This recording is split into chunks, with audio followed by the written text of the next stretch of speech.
komputer. Oke. Bismillahirrahmanirrahim. Assalamualaikum warahmatullahi wabarakatuh. Jadi saya ulangin ya. Teman-teman tadi ada yang baru masuk. Nah, hari ini kita bakal fokus ke pertemuan 9. Itu mengenai beton mutu tinggi. Nanti tolong ingatin ya, kalau udah hampir jam 1 Bima, tolong diingatin. Teman-teman kan mau join juga ya di sana. Di apa namanya? Di Simantu ya, tolong dikabarin ya. Iya, Pak. Oke, baik, kita lanjut ke pertemuan 9. Dan tinggal satu kali pertemuan lagi, pertemuan 10 ya. Kemudian setelah itu kita responsi praktikum untuk beton ya. Kemudian kita akan praktikum sampai akhir semester ya. Nah, di sini teman-teman kita 2 pertemuan ke depan fokus mengenai inovasi beton. Ya, saya udah yakin lah teman-teman sudah bisa membuat dan memahami ya, yaitu perancangan campuran beton normal ya. Beton normal itu yang banyak digunakan ya pada konstruksi. Ya, istilahnya itu kalau gedung-gedung kebanyakan, kemudian apa namanya itu tidak memiliki kriteria khusus, itu masih menggunakan beton normal. Kalau inovasi-inovasi beton ini adalah semacam nilai tambah dari diri teman-teman. Ya. Ketika nanti teman-teman apakah jadi seorang PNS nanti ataupun menjadi seorang BUMN, kemampuan kita nggak hanya rata-rata, ya. Orang bisa ngerti terkait dengan beton normal, kita mengetahui ada beton mutu tinggi, ya, beton serat, beton SCC. Meskipun nggak terlalu dalam, ya. Saya juga nggak terlalu dalam di sini karena saya pecah 2 ya. Beton mutu tinggi ini sebenarnya panjang bahasanya karena di sana kita menggunakan semacam cementitious yang perilakunya berbeda-beda. Ya, kita menggunakan fly ash, ya, ada silikavium, ada slag, ya, dan lain sebagainya. Dan juga nanti ada mixture yang harus kita setting supaya nanti hidrasi yang ditimbulkan dari banyaknya cementitious dan semen pada beton mutu tinggi itu tidak merusak beton. Jadi memang kajiannya expert. Nah, kalau ini basicnya, yang kita pelajari ini basic saja. Stepnya nanti mungkin sampai step 9. Step selanjutnya nggak usah teman-teman terlalu apakan, saya cuma menyampaikan saja ya. Karena itu harus diiringi dengan uji coba di laboratorium. Ya. Karena dia tidak seperti beton normal.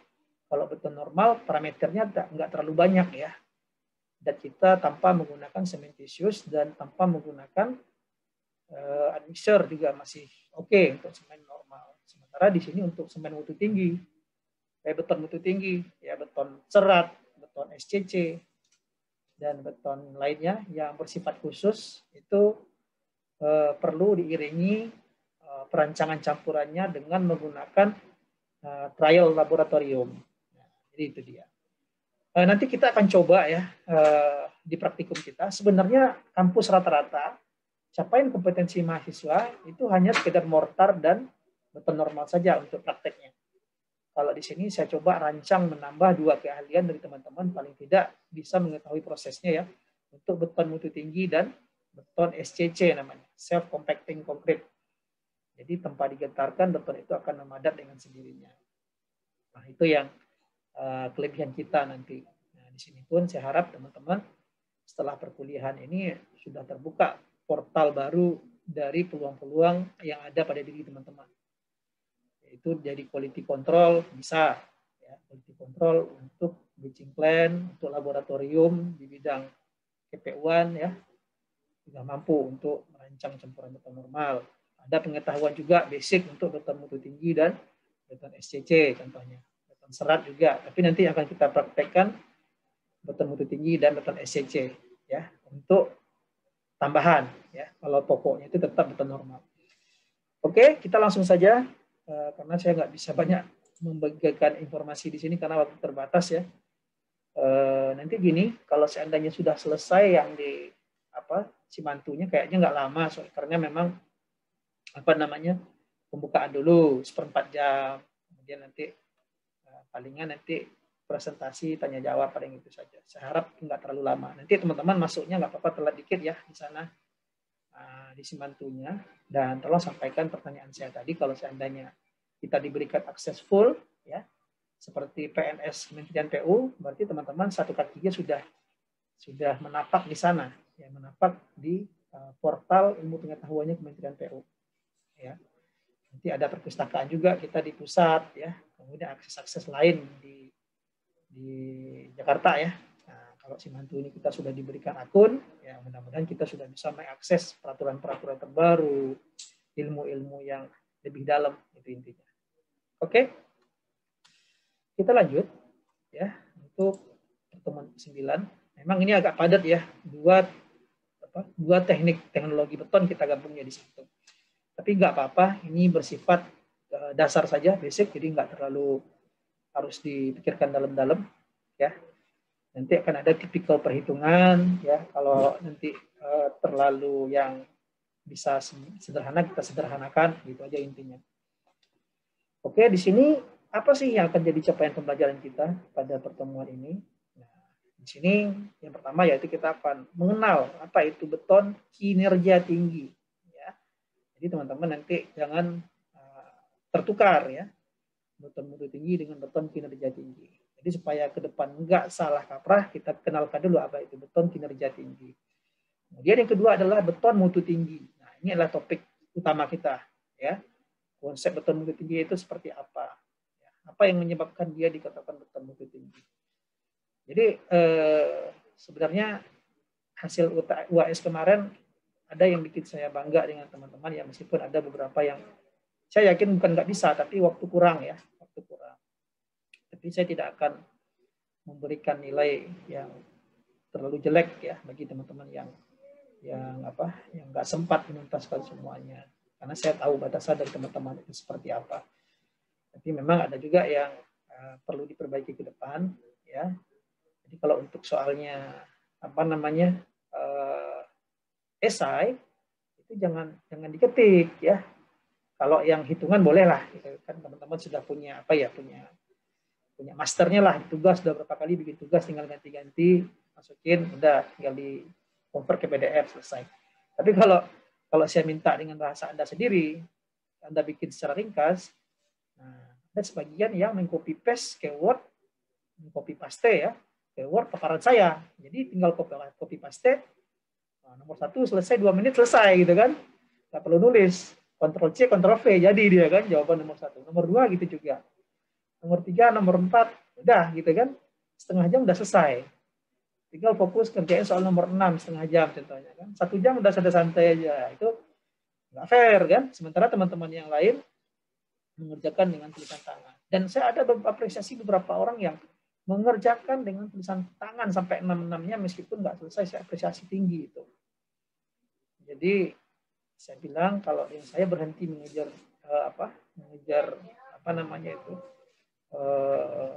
nilai, tapi kejarlah keahlian dan sesuai dengan instruksi. Itu akan tinggi. Jadi kalau untuk yang soal 6 masih dalam toleransi, ya, karena memang dia panjang tahapannya, jadi memang nggak apa-apa. Kalau yang tulisan tangan, saya berikan excuse untuk menyimpulkan, simpel-simpel saja, jadi nggak perlu reporting praktik di situ. Kira-kira seperti itu. Tapi nggak apa-apa. Ini ke depan akan menjadi tantangan bagi teman-teman semuanya. Di tengah waktu yang terbatas, apa yang trik yang akan kita lakukan tanpa mengurangi esensi dari soal ataupun dari proyek ke depannya. Teman-teman, kita nggak bisa kalau waktu tinggal 3 bulan masuk musim hujan, tentunya kan kita harus mutar otak gimana supaya bangunan ini jadi dengan kondisi yang sulit, gitu kan. Nah, itulah kita akan berinovasi. Kita lanjutkan, ya. Yang kedua, kita akan mengetahui mengenai konsep beton mutu tinggi itu seperti apa. Kemudian kita akan belajarlah perancangan dasar, ya, dari campuran beton mutu tinggi. Kemudian penggunaannya mutu tinggi itu biasanya untuk apa saja, ya. Nah, kemudian juga yang kelima kita masuk ke teknologi beton yang kedua selain beton normal, ya. Kita masuk ke beton mutu tinggi. Kemudian yaitu yang selanjutnya beton serat, ya. Teman-teman nanti akan ngerti juga beton serat dan penggunaannya untuk apa. Ya.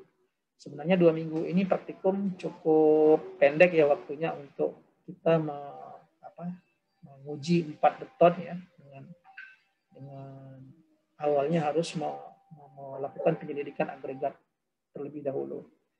Jadi gini, minggu depan setelah Lebaran, kita setelah responsi ya, karena saya Selasa itu responsi online saja. Kalau teman-teman masih ODW ke sini, nggak apa-apa, gabung aja online. Ya, hari Rabu, kalau seandainya tidak apa, teman-teman mulai mau menyelidiki agregat ya per kelompok. Jadi supaya apa? Supaya waktu 2 minggu ke depan itu teman-teman lebih enjoy, nggak keburu-buru gitu. Jadi saya dengan Kevin dan Dewa sudah minta 20 orang di Semarang yang standby ya, yang setelah Lebaran gitu kan. Nah, kalau seandainya Rabu sudah pada ramai ke sini ya sudah, mungkin kalau nggak ada perkuliahan, teman-teman mulai masuk ke menyiapkan agregatnya, jadi pasir ya, fly ash, kemudian silikavium, akan mengenal nanti itu seperti apa wujudnya gitu. Ya, di sana kita juga akan ada inovasi-inovasi green konkret menggunakan abu skampadi ya. Jadi abu yang sudah apa namanya itu dibuat sedemikian rupa ya gradasinya, kemudian juga ada yang menggunakan kapur ya. Teman-teman nanti akan mengenal, insya Allah ke depan kita akan usahakan waktu praktikum. Oke, itu kira-kira untuk cakupan pembelajaran kita pada hari ini ya. Kita pelan-pelan aja, yang penting teman-teman bisa mengikuti dengan baik. Oke, selanjutnya, nah kita akan masuk ke beton mutu tinggi terlebih dahulu. Nah, sebelum masuk ke beton mutu tinggi, ya teman-teman harusnya masuk dulu atau mengenal dulu apa yang disebut dengan beton kinerja tinggi, ya. Oke. Nah ini dia. Jadi beton kinerja tinggi ini disebut dengan High Performance Concrete, ya, HPC. Ya. Jadi sebenarnya ini bukan teknologi terbaru, ya. Ini merupakan pengembangan dari beton konvensional ya, atau beton normal lah ibaratnya. Jadi ketika dikembangkan dia itu memiliki sifat-sifat yang dibutuhkan pada suatu proses konstruksi. Ya. Nah, jadi kalau untuk beton konvensional ya biasanya apa namanya yang menjadi acuan itu adalah strength. Ya, yang penting dia kuat ya, tekannya tinggi dan memenuhi dari persyaratan spesifikasi teknis dari suatu pekerjaan gedung. Contoh untuk pekerjaan kolom kita perlunya 27,5 MPa. Nah, kalau beton normalnya sudah sampai ke sana, di lapangan biasanya inspeksi melakukan untuk ngecek kuat tekannya saja. Ya, itu mutu betonnya saja. Yang lain nggak dipikirin seperti workabilitasnya dan sebagainya, gitu kan. Nah, sebenarnya hal itu sangat bergantung dari performa proyek. Semakin mudah beton itu dikerjakan dengan berbagai kelebihannya akan membuat proyek itu lebih mudah untuk dikerjakan. Ya. Nah, itu kalau beton konvensional. Lain halnya dengan beton kinerja tinggi. Ya. Nah, ini dia. Parameter yang diharapkan, ya, yang tercapai itu tidak hanya satu. Ya. Kalau beton konvensional tadi kan hanya kuat tekan saja. Jadi di sini ada parameter-parameter lain yang terkait dengan kemudahan pekerjaan dari awal sampai akhir dari suatu pekerjaan beton. Nah, dengan tujuan akhir tercapainya kekuatan dan durabilitas ya, dari suatu struktur, ya, dari suatu struktur yang akan kita tinjau. Oke, mari kita layangkan pandangan kita ke sebelah. Ya. Jadi ternyata beton kinerja tinggi itu, ya, memang ini bukan bahasan kita ya, tetapi untuk menyederhanakan pola pikir kita bahwasanya itu berbeda dengan beton tinggi, gitu kan. Jadi jangan orang menyampaikan beton kinerja tinggi kita anggap beton mutu tinggi. Meskipun nanti ada kesamaan, ya. Nah, di sini beton kinerja tinggi itu menyangkut ada 5 komponen ya. Yang pertama itu persyaratan strukturalnya, ya, terdiri dari kemampuan dia untuk memikul beban sesuai dengan persyaratan yang ada di spesifikasi teknis. Itu wajar ya, sama seperti beton normal. Kemudian persyaratan lingkungan, ya. Lingkungan. Nah, kalau lingkungan kita dipengaruhi oleh seperti kondisi alam, ya, kondisi dari paparan radikal seperti sulfat, chloride dan sebagainya. Nah, itu diperhitungkan. Nah, kemudian persyaratan pelaksanaan, ya. Ada kalanya beton kinerja tinggi itu dipersyaratkan mutunya tinggi, tetapi dapat dilaksanakan dengan sangat mudah. Ya, jadi selamnya itu harus istilahnya itu bisa kalau bisa beton itu bisa mengurangi kinerja dari fisik manusianya, seperti beton SCC, gitu kan, dia itu bisa mengalir sendiri tanpa harus kita padatkan contohnya. Jadi dengan persyaratan nanti selamnya itu benar-benar harus istilahnya itu benar-benar lecek, ya. Dan pengujiannya pun berbeda dengan beton normal. Nanti kan kita lihat juga ke depan. Kemudian persyaratan bahan dan rancangan campurannya, ya. Beton kinerja tinggi ini banyak menggunakan bahan-bahan yang di luar bahan pokok, ya, bisa jadi seperti admixture, ya. Kita dapat menggunakan yang namanya itu high rank water reducer, ya, untuk mengurangi jumlah air yang digunakan dalam membuat beton, tapi mutu yang dicapai tetap sama, gitu kan. Ada yang namanya retarder, ya, retarder itu fungsinya seperti kalau biasa kita sebut super plasticizer, dalam pekerjaannya yaitu melakukan memperlambat, ya, terjadinya pengikatan awal, sehingganya proses hidrasi yang terjadi pada beton tersebut jadi lebih pelan. Kenapa Pak? Kok dipelankan? Berarti kalau dia itu diperlambat pengikatannya dan sengaja dipelankan, tujuannya adalah supaya panas hidrasi tidak berlebih yang diakibatkan oleh jumlah semen yang terlalu banyak, ya, dalam suatu beton. Karena kalau semennya banyak, biasanya campuran tersebut disebut dengan campuran gemuk, ya, yang ditujukan untuk meningkatkan mutu betonnya atau mencapai mutu dalam cukup tinggi, ya, sampai 40 MPa mungkin. Jadi memang porsi semennya diperbesar. Cuman memang harus diperhitungkan. Semen itu banyak, berarti harus dijaga juga hidrasinya supaya akhirnya nggak nguap, ya, dan terjadi proses kimia yang standar atau normal. Kemudian persyaratan beban, ya. Beban ini lebih kepada apa yang akan dipikul oleh suatu beton kita, arahnya seperti itu. Dan di sini juga menuntut adanya konsistensi dari suatu beton. Nah, kira seperti itu. Nah, inilah yang disebut dengan beton kinerja tinggi.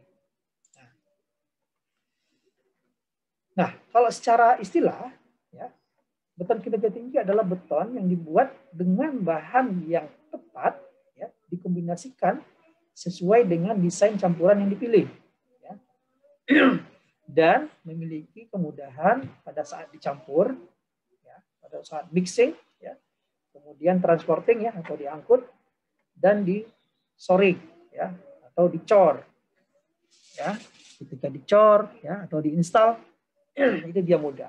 Kemudian sampai dipadatkan pun dia mudah dan dirawat dengan mudah, sehingga beton yang dihasilkan akan memberikan kinerja yang sangat baik dalam struktur.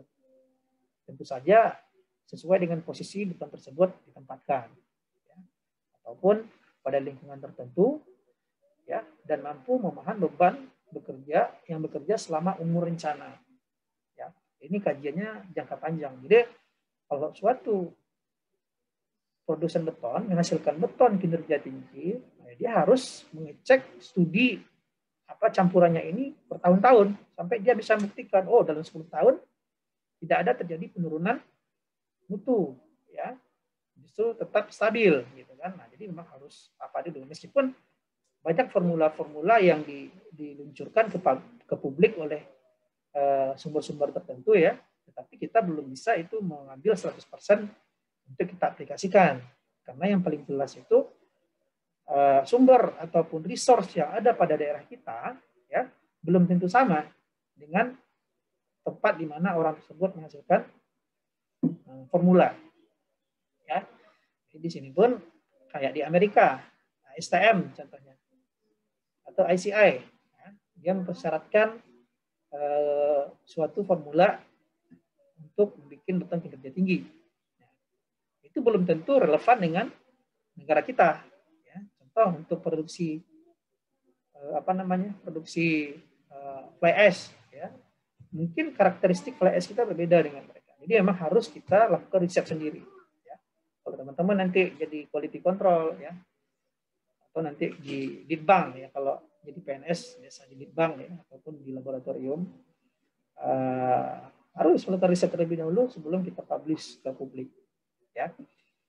Nah, kemudian selanjutnya beton kinerja tinggi dirancang untuk memberikan beberapa manfaat dalam pembangunan struktur ya, seperti di bawah ini. Yang pertama ya, kemudian penempatan dan pemadatan ya, seperti yang kita sampaikan tadi. Jadi kalau dia bisa memadat sendiri, kita tidak terlalu bergantung pada vibrator ya. Kemudian sifat mekanik jangka panjang ya, ini lebih ke performa dia dalam menahan beban mekanis ya. Kemudian kekuatan awal tinggi ya. Jadi ketika umur betonnya masih muda, dia itu sudah memiliki kekuatan awal yang tinggi ya. Kemudian ketangguhan dan stabilitas volume ya. Jadi dia itu penyusutannya tidak terlalu tinggi, stabil, ibaratnya seperti itu. Meskipun ada penyusutan mungkin nggak banyak. Kemudian kemampuan dalam bertahan dalam lingkungan yang parah ya. Kemudian lebih sedikit material yang digunakan.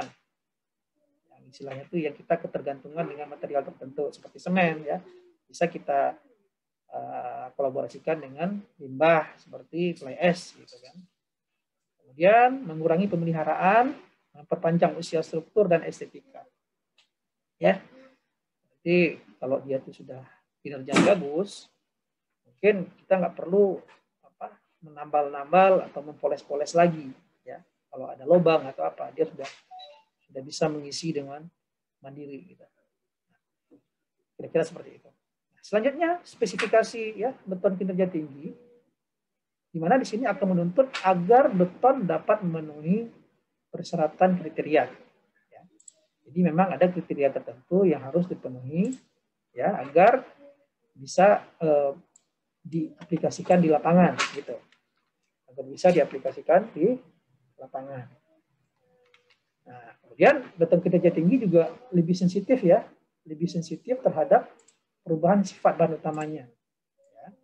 Ini yang saya warna-warnain ini adalah clue-clue atau kekhususan terhadap beton ini. Ya. Ya, jadi dia lebih sensitif ya dibandingkan dengan beton konvensional atau beton normal. Ya.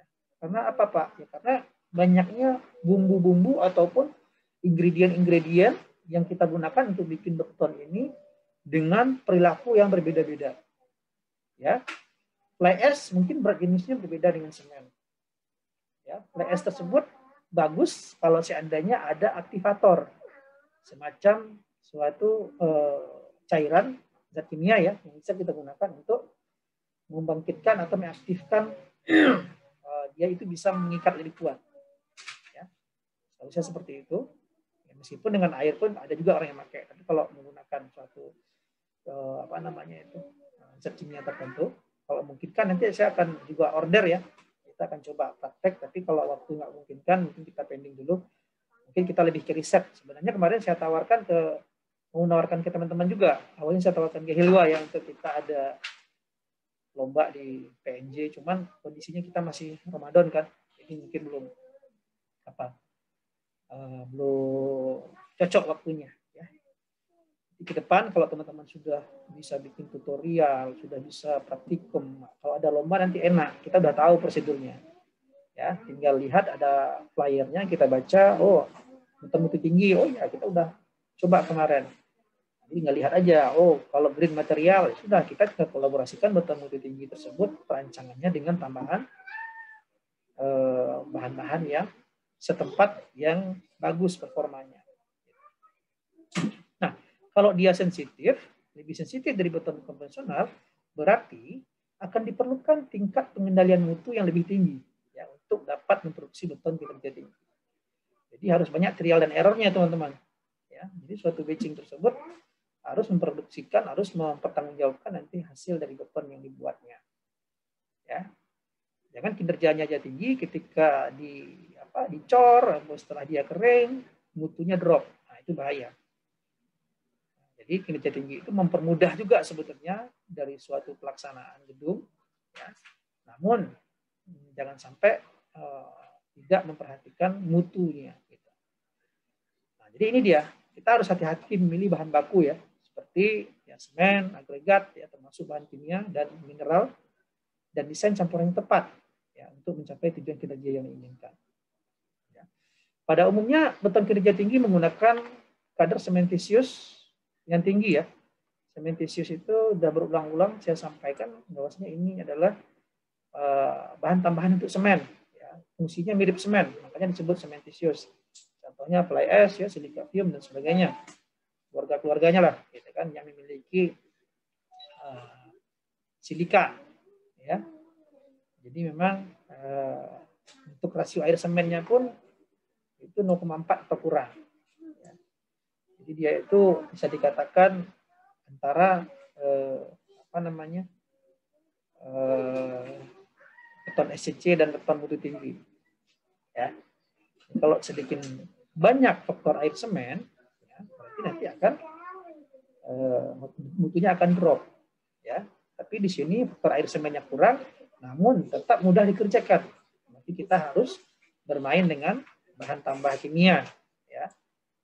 Kalau di sini kita bisa menggunakan viscocrete yang mungkin seperti itu, ya, yang berfungsi sebagai mengurangi air sampai dengan 30%, ya, kalau saya nggak salah sampai 30%.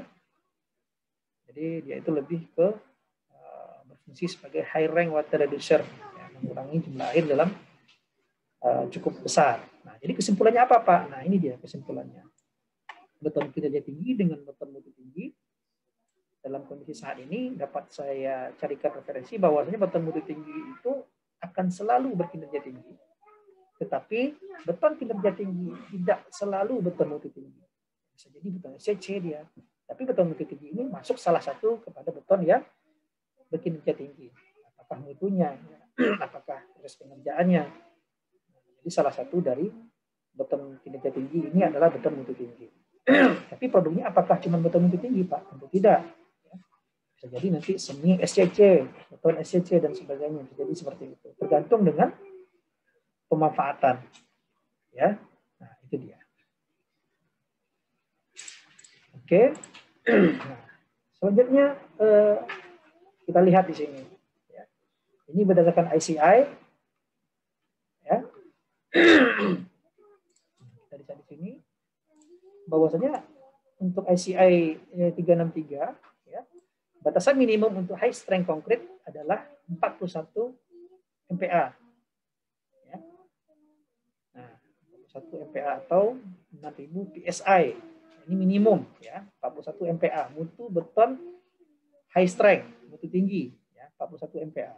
Kalau kemarin kita soal Pak Ruby hanya 25 MPa, 27 MPa, itu beton normal. Ya.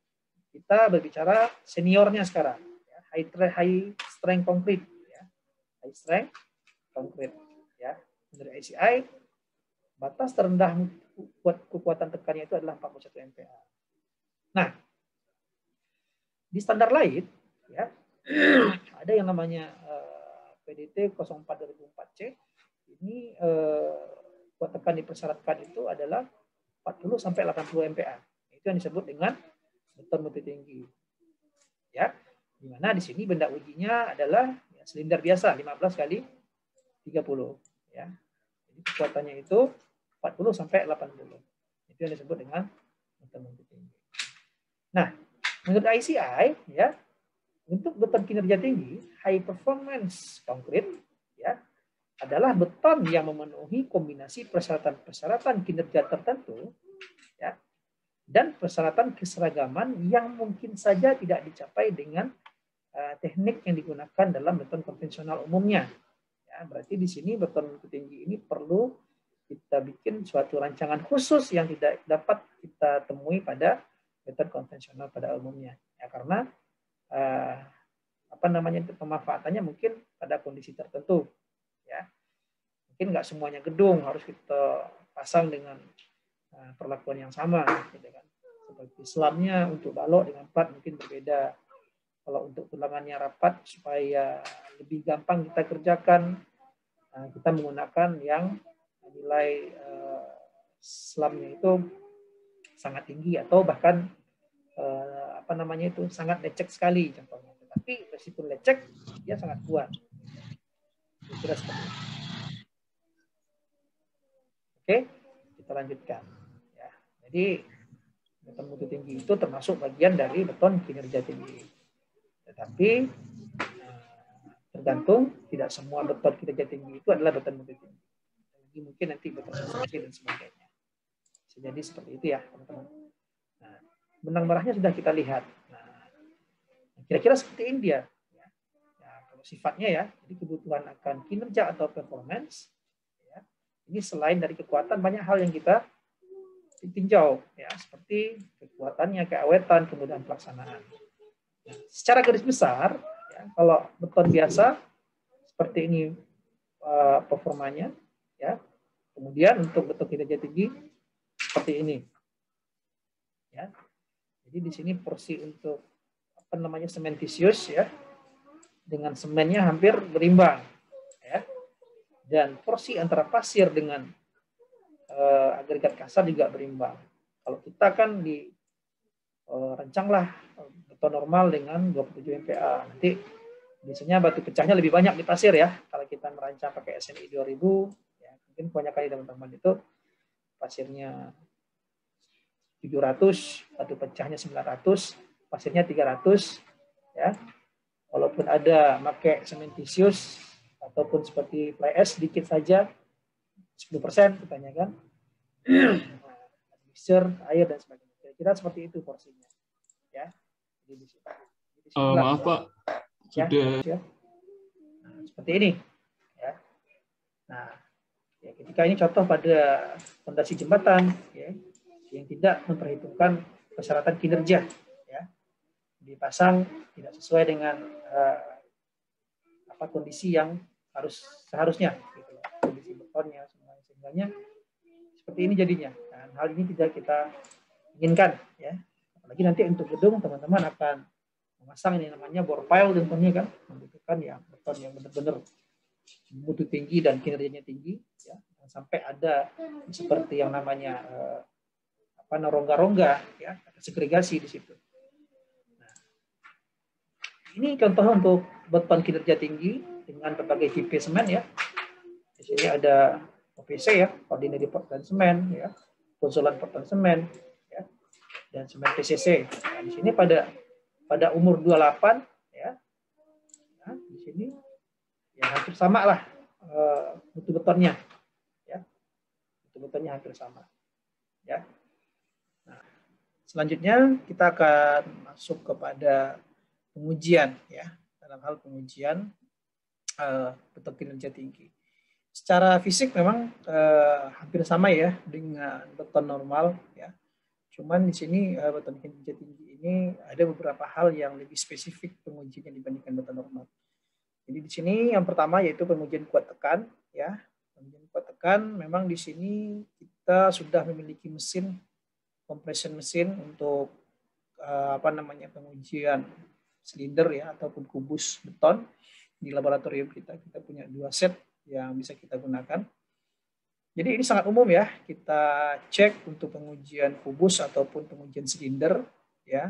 Jadi kira-kira nanti teman-teman akan bikin sampel seperti ini ya, kubus atau silinder. Tapi kubus sudah tidak dipersyaratkan lagi di SNI terbaru, sudah nggak dipakai lagi setahu saya ya. Jadi kita fokus ke silinder karena nilai silinder tersebut merepresentasikan kuat tekan yang dispesifikasikan. Sementara kalau kubus itu istilahnya pakai istilah K ya. Jadi nanti dikonversi lagi ke nilainya ke kuat tekan yang sebenarnya. Jadi ada tahapan yang harus dilakukan untuk pengkonversiannya. Di mana untuk nilai kubus ini sendiri pun itu bersifat unik ya. Jadi terkadang untuk beton tertentu kita konversikan ada yang berselisih, makanya kubus ini tidak dipersyaratkan lagi. Itu intinya. Jadi di sini pun perhitungan kuat tekan beton ya dengan membagi beban beton dibagi dengan luas penampang itu P per A ya. Jadi ini adalah rumus sederhana ya. Berapa gaya yang diterima oleh beton itu adalah besarnya pembebanan dibagi dengan luas penampang, maka didapat yang namanya mutunya atau kuat tekan dari beton tersebut. Jadi di sini pun pengujian apa namanya untuk kriteria kinerja sama ya, apa namanya, idealnya itu 28 hari. Ya, kalau seandainya di spesifikasi ditetapkan lain, monggo silahkan. Kemudian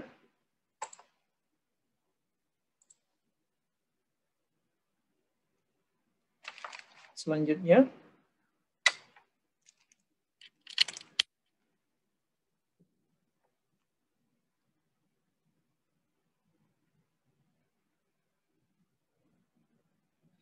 nah ini dia ya, kalau untuk yang kedua ini namanya pengujian kuat tarik lentur, ya, kuat lentur beton. Ya, kuat lentur beton ini kita bikin sampel seperti balok ya. Balok dengan dimensi tertentu ya, nanti diberikan beban ya. Diberikan bebanan dari atas ya. Nah, dimensinya biasanya 15 kali 15 ya. Kemudian panjangnya variasi, ada yang 53, ada yang apa, yang penting tumpuannya ini sama gitu loh. Jadi di sini ada beban dan tumpuan ya di alatnya. Nanti kita juga punya, tapi nggak kayak gini bentuknya, bukan frame, tetapi di silinder apa, di compression mesin kita berikan semacam frame ya. Jadi di sini nanti kita uji. Nah, jadi ini yang kita dapatkan dari kemampuan untuk memikul beban lentur ya, dari balok, dari apa namanya, dari silinder kita.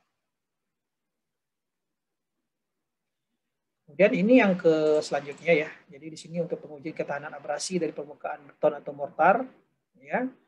Karena di sini alat abrasi ini istilahnya itu seperti menahan pisau abrasi ya.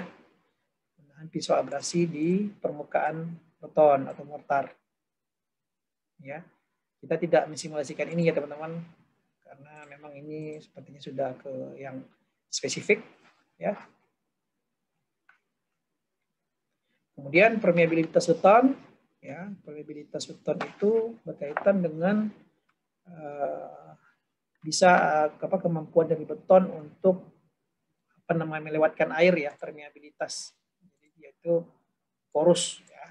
Jadi di sini dapat juga pengujian ini terutama untuk beton-beton yang berhubungan langsung dengan air ya, seperti pelabuhan, jembatan, basement dan lain sebagainya. Ya, jadi di sini dapat diukur tingkat aliran air melalui benda-benda tersebut. Makanya beton kinerja tinggi itu banyak yang diuji, ya, banyak sekali yang diuji. Kemudian yang selanjutnya itu penggunaan modulus elastisitas beton. Ya, modulus elastisitas beton itu erat kaitannya dengan tegangan, ya, versus regangan. Nah, kalau di mekanika bahan sudah belajar ya. Rumus terkait dengan tegangan, regangan, kurva tegangan-regangan ya. Nah, di beton sendiri pun diuji ya tegangan-tegangan beton. Jadi kita perlu plot ke grafik. Kalau existing sudah ada kurvanya ya. Kurvanya di sini ya, kurva yang biru. Nah ini ya. Kemudian kita cek, kita overlapkan dengan yang beton kita nantinya. Dimana di sini tegangan linier itu elastis sampai 40%. Ya, dia itu linier. Modulusnya sampai dengan 40% dari kuat tekan maksimum. Ya. Nah, kira-kira itu untuk beton. Kalau tegangan itu kan beban ya. Tegangan itu delta L-nya kan, pertambahan panjangnya. Jadi selama 40% itu diharapkan beton itu linier dia. Jangan ada yang bengkok dia. Sampai seperti ini. Baru mulai dia kan ada juga. Baru mulai daloyo dia gitu loh. Ada gini daloyo gitu kan. Jadi diharapkan sampai 40 ini dia masih kondisi linier, elastis. Ya. Nah, itu parameter salah satu beton yang baik juga ya. Jadi deformasi untuk tegangan dalam struktur. Nanti apa namanya? Dengan Pak Galih saya rasa sudah dipelajari lebih lanjut ya terkait ini. Ini sederhana sekali. Kebetulan alat ini ada sama kita, cuman karena durasi waktu ini tidak kita lakukan pengujian ya teman-teman. Karena kita lebih fokus ke di lab, waktu kita 2 minggu kita optimalkan untuk kuantitasnya dulu kita banyakkan. Kemudian apa item-item penting yang harus kita uji. Jadi kalau untuk ini alatnya ada, saya beli untuk riset kemarin. Tapi kalau seandainya waktu nggak cukup dan sampel kita kurang, ya ini kita skip dulu. Kemudian ini pengujian susut kering. Ya, susut kering itu maksudnya adalah bagaimana suatu beton tersebut terjadi pengurangan volumenya, volume bersihnya. Akibat apa? Ya, bisa jadi akibat gaya luar atau suhu atau kelembaban atau penguapan dan lain sebagainya. Ya, jadi disinilah diukur. Ya, nah, di sini juga perannya dari cementitious tadi ya teman-teman, cementitious ya. Nah, ini cukup mempengaruhi. Jadi jumlah agregat, jumlah semen dan jumlah bahan tambah perlu kita kendalikan supaya nanti tidak terjadi yang namanya susut. Nah, ini yang nama alatnya ya untuk menguji susut kering. Kalau di lapangan ditandai dengan adanya space antara backcasting dengan beton bersih kita. Padahal sebelum dicor, coran kita itu lengket kan ke backcasting, tapi setelah ditunggu dibongkar backcastingnya kok ada semacam space antara beton kering dengan backcasting kita. Berarti di sana ada potensi penyusutan. Ya. Kemudian, yang kira-kira itu ya untuk beton kinerja tinggi. Ya, jadi memang kalau ada yang nanya beton kinerja tinggi seperti tadi filosofinya. Jadi beton mutu tinggi bisa jadi termasuk ke dalam beton kinerja tinggi. Tetapi beton mutu tinggi tidak satu-satunya item ataupun jenis beton yang kinerja tinggi. Tergantung peruntukan. Asalkan dia memenuhi semua persyaratan tadi. Ketika dia diuji penyusutan oke, elastisitasnya oke, kemudian ion kloridanya juga oke ya. Kemudian permeabilitasnya oke, kemudian macam-macam, selamnya juga oke, gitu kan seperti yang kita cek tadi. Oke, itu pengetahuan saja terkait beton kinerja tinggi. Kita masuk ke yang spesifik, yaitu beton mutu tinggi. Jadi apa namanya? Ntar lagi kan mau azan asyar, kalau memang apa kita break dulu ya sebentar. Oke, kita coba masuk kepada beton mutu tinggi. Harap teman-teman fokus semua. Karena memang di setiap pembelajaran itu ada yang unik ya di setiap topiknya. Ya, beton mutu tinggi ini dari kacamata kita sudah tentu kita akan berkaitan dengan beton yang memiliki kelebihan ya dibandingkan beton normal. Kalau mutunya tinggi berarti paling tidak beberapa parameter dia akan lebih tinggi kualitasnya ataupun lebih tinggi kemampuannya dibandingkan dengan beton normal. Oke, jadi secara pengertian beton mutu tinggi adalah beton yang memiliki kuat tekan lebih tinggi dibandingkan dengan beton biasa. Namun kata-kata tinggi tersebut harus dibakukan. Tingginya berapa Pak? Gitu kan? Nah, tingginya itu berdasarkan data yang kita lihat pada paparan sebelumnya tadi, itu dia itu menurut PDT 04.004C itu kuat tekannya 40 sampai 80 MPa. Sementara itu untuk SNI 2000 ya, SNI 6468, SNI tahun 2000 mengenai beton mutu tinggi didefinisikan beton yang mempunyai kuat tekan lebih besar dari 41,4 MPa. Ya, ini yang disebut dengan beton mutu tinggi. Nah, beton mutu tinggi bermanfaat pada biasanya precast ya atau pracetak dan pratekan. Ya. Kemudian pada bangunan tinggi dapat mengurangi beban mati. Karena semakin tinggi mutu beton, bisa jadi penampangnya tidak harus sebesar beton normal. Ya, otomatis beban berat sendirinya akan berkurang. Ya. Kelemahannya apa? Dia itu lebih getas. Ya. Jadi berarti dia itu bermasalahnya terhadap kegetasannya. Nah, itu yang makanya perlu dirancang suatu beton mutu tinggi yang perilakunya bisa mengurangi kegetasan dari penampangnya tersebut. Gitu. Kemudian produksi beton mutu tinggi memerlukan pemasok untuk mengoptimalisasikan 3 aspek. Ya, jadi tidak semua batching plan yang memiliki kualifikasi untuk bisa menghasilkan beton mutu tinggi. Ya, nah, mulai dari apa? Ya, jadi ketersediaan materialnya dan lain sebagainya ya. Jadi memang produksi beton mutu tinggi memerlukan pemasok yang benar-benar oke dalam tiga aspek yang mengatur kekuatan beton. Yang pertama adalah prestasi semennya. Jadi semen yang digunakan itu ya, kemudian agregatnya benar-benar agregat yang baik ya, bukan agregat ringan ataupun agregat yang memiliki berat jenis yang kecil. Kemudian lekatan agregat dan semennya seperti apa gitu kan. Seperti yang saya sampaikan kemarin, ada yang namanya fraktur dari silinder yang kita belah, jangan sampai nanti agregatnya kalah oleh pastanya. Jadi seperti itu, memiliki material yang bagus. Kemudian ini perlu perhatian juga ya pada semua aspek produksi, yaitu pemilihan material, mix desainnya tentunya, kemudian penanganan pada saat pelaksanaan ataupun proses penuangan. Ya, ini penting. Kemudian untuk kontrol kualitasnya adalah bagian yang penting ya. Jadi di sini kontrol kualitas ini nggak bisa diserahkan kepada kontraktor saja, tetapi juga ada pemantauan dari pemasok ya, ataupun perencana dan kontraktor sendiri. Jadi nggak bisa kita serahkan kepada satu orang, saya pengen pasang beton mutu tinggi, lalu kita serahkan kepada pelaksana yang belum tahu 100% mengenai aspek-aspek yang harus dilaksanakan di lapangan. Oke teman-teman, kita break dulu sebentar, di sini sudah azan. Ya, setelah azan nanti insya Allah kita sambung lagi ya. Oke, terima kasih. Habis sholat maksudnya.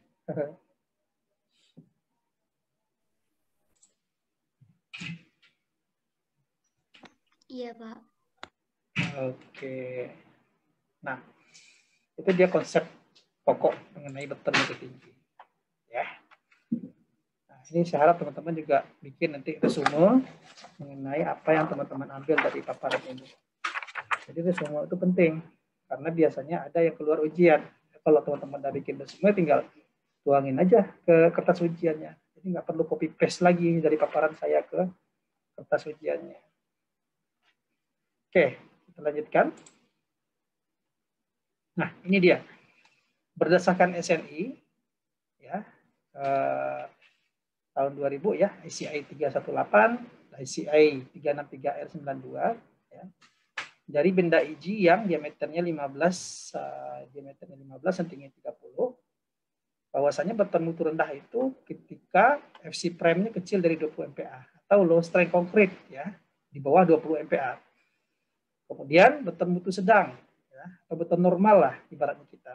Jadi ini FC prime-nya itu antara 21 MPa sampai 40 MPa. Nah, sedangkan beton mutu tinggi atau high strength concrete FC prime-nya atau kuat tekannya itu di atas 41 MPa. Ya. Nah, ini yang paling valid ya sumbernya, bahwasanya ini dikelompokkan secara jelas ya, antara mana yang mutu rendah, mana yang mutu sedang, mana yang mutu tinggi. Nah, saat ini kalau orang-orang bertanya ke teman-teman, udah tahu mutu rendah seperti mortar itu berapa sih FC prime-nya? Oh ya kecil dari 20 MPa Pak, gitu kan kalau ada yang nanya. Kemudian kalau mutu sedang di mana? Ya antara 21 sampai 40. Kalau beton mutu tinggi di atas 41 MPa. Ya. Oke, selanjutnya.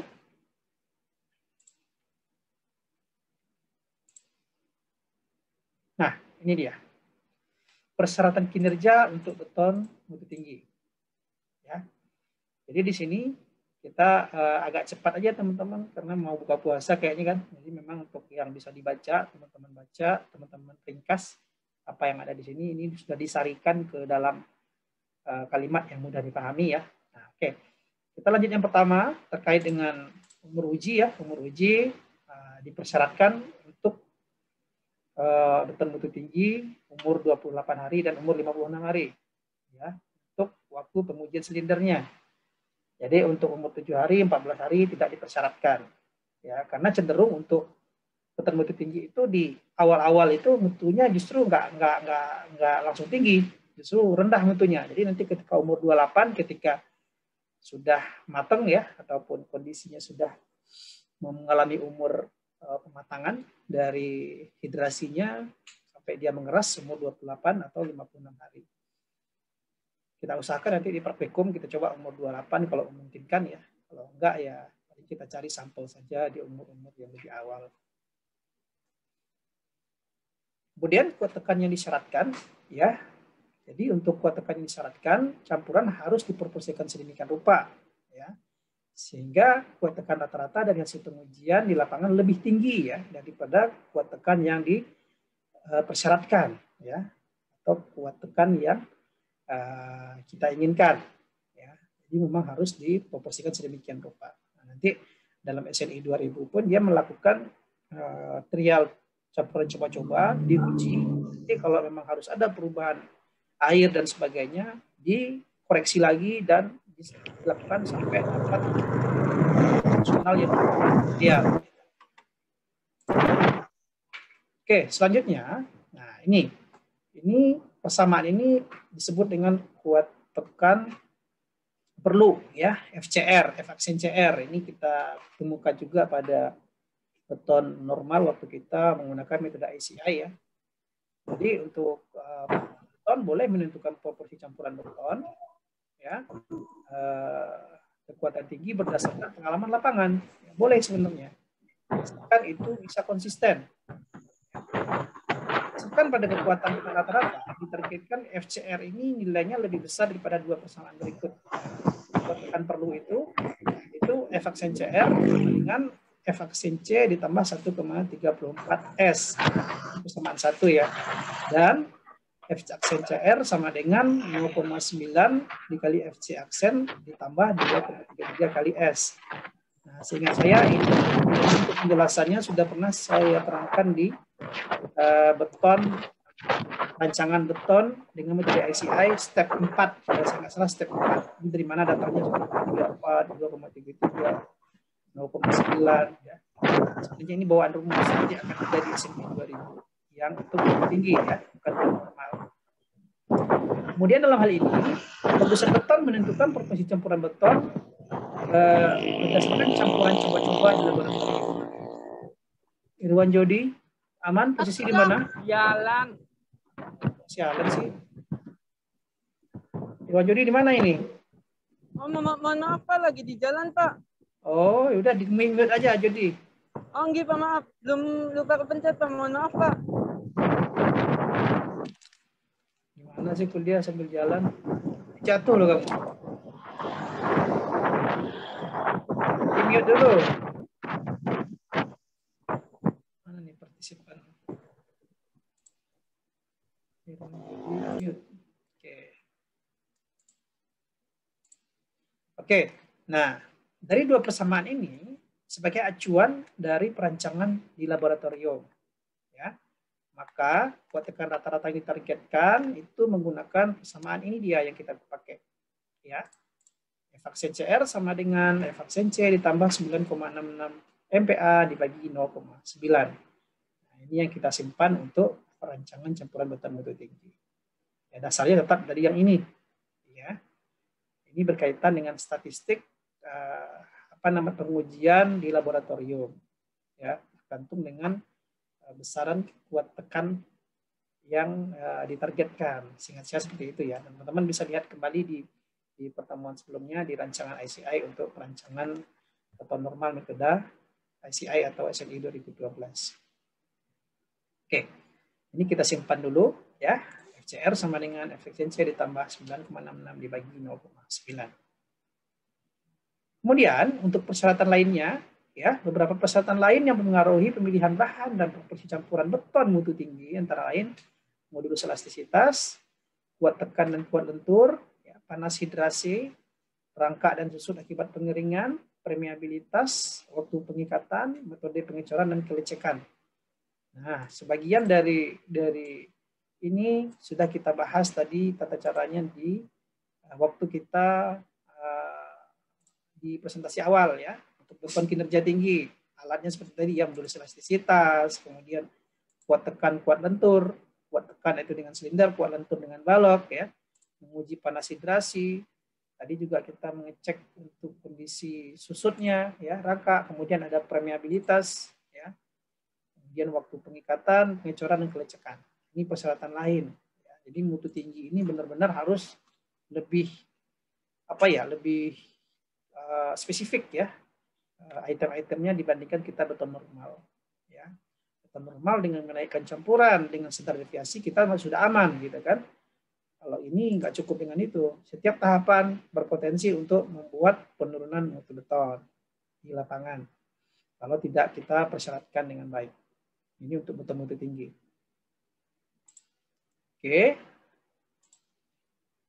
Oke, kita masuk kepada faktor-faktor yang menentukan perancangan beton mutu tinggi. Ya, nah ini dia. Untuk bahan seperti biasa ya ditentukan dengan karakteristik dari semennya terlebih dahulu. Kemudian kalau kita menggunakan abu terbang, ya, kemudian kualitas agregat, kemudian proporsi dari pasta, interaksi antara agregat dan pasta, ya, kemudian bahan tambah lain. Nah, ini yang perlu kita perhatikan pemilihan materialnya. Ya. Kemudian yang kedua adalah Portland semen atau semen yang digunakan. Tentu saja memenuhi SNI 2049/1994 ya. Nah, selanjutnya untuk standar saat ini ya perancangan campuran itu sudah menggunakan fly ash, ada SNI-nya. SNI 2000 ya. Nanti insya Allah saya upload di Google Classroom. Ini abu terbang itu memenuhi SNI tertentu ya, yang tahun 2460 1991 ya. Abu terbang ini disyaratkan untuk beton kekuatan tinggi adalah mempunyai nilai hilang pijar maksimum 3%. Nah, ini kita nggak bisa secara langsung memastikan. Kemudian juga kehalusan butir yang tinggi ya. Kemudian hasilnya itu harus seragam. Biasanya kan limbah dari PLTU ya. Untuk limbah batu bara ya. Jadi memang dari pembangkit listrik. Nah, kemudian air yang keempat ya sama, maksudnya ini standarnya seperti untuk sifat fisik bangunan air untuk bahan bangunan bukan logam, SNI-nya ini ya 04/1989 hampir sama dengan yang di beton normal. Kemudian agregat kasar. Ya, nah ini yang perlu kita garis bawahi. Ukuran nominal agregat maksimum adalah 20 atau 25. Ya. Jika digunakan untuk beton kekuatannya di atas 62,1 MPa, nah, ini dia ukurannya. Ya kan? Maksudnya di bawah 62,1 MPa itu bisa kita pakai 20 atau 25 mm agregat maksimumnya. Ya. Kemudian kalau ingin bikin beton mutu tinggi dengan di atas 62,1, maka perlu kita gunakan agregat maksimum itu maksimum ukurannya 10 mili sampai 15 mili. Ya, ini ukuran agregat maksimum. Jadi kalau nanya nanti teman-teman tidak bisa jawab. Mau bikin beton mutu tinggi, nilainya berapa? Di bawah 62 atau di atas 62? Di atas 62 berarti kita pakai agregat yang maksimum 15 atau 10. Ya, kemudian secara umum rasio air bahan bersifat semen atau W/CP ya. Nah, jadi yang sama ya. Agregat yang ukurannya maksimumnya lebih kecil akan menghasilkan kekuatan beton yang lebih tinggi. Ya. Oke. Oke, selanjutnya agregat halus ya, di mana digunakan modulus kehalusan 2,5 sampai 3,2 ya.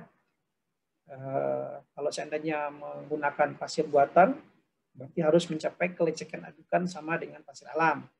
Ini harus kita cek untuk agregat halus. Kemudian super plasticizer ini adalah bahan tambah ya, sesuai dengan SNI 2495/1991. Jadi kadarnya dinyatakan dalam satuan mililiter per kilogram ya, atau C tambah P. Jadi apabila berbentuk tapung harus dinyatakan dalam bentuk kering juga. Ya. Kemudian selanjutnya adalah rasio air dengan bahan bersifat semen. Nah, ini dia rasio air dibandingkan dengan sementisius tambah Portland semen, ya, ataupun rasio air berbanding dengan semen silicious. Ya. Jadi harus dihitung berdasarkan perbandingan ya, berat air yang dikandung oleh super plasticizer berbentuk cair harus diperhitungkan dalam perhitungan W/CP-nya. Ya. Perbandingan W/CP untuk beton kekuatan tinggi secara tipikal ada dalam rentang 0,2 sampai 0,5.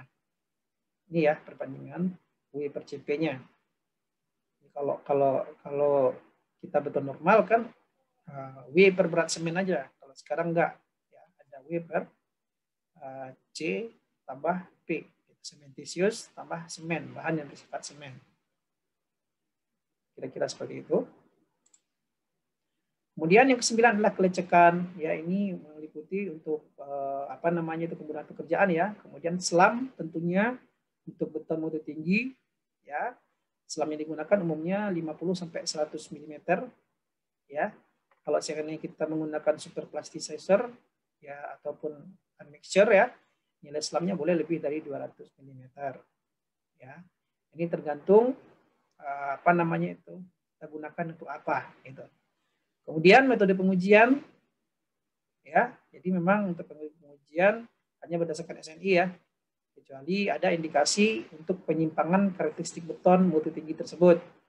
Ya.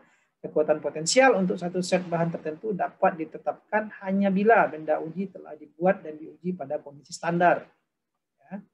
Kemudian minimum 2 benda uji harus diuji untuk setiap umur kondisi uji. Sama seperti beton normal, 2 benda uji ya. Kemudian silinder standar itu berapa? 15 kali 30 ya. Atau 10 kali 20 untuk silinder yang kecil.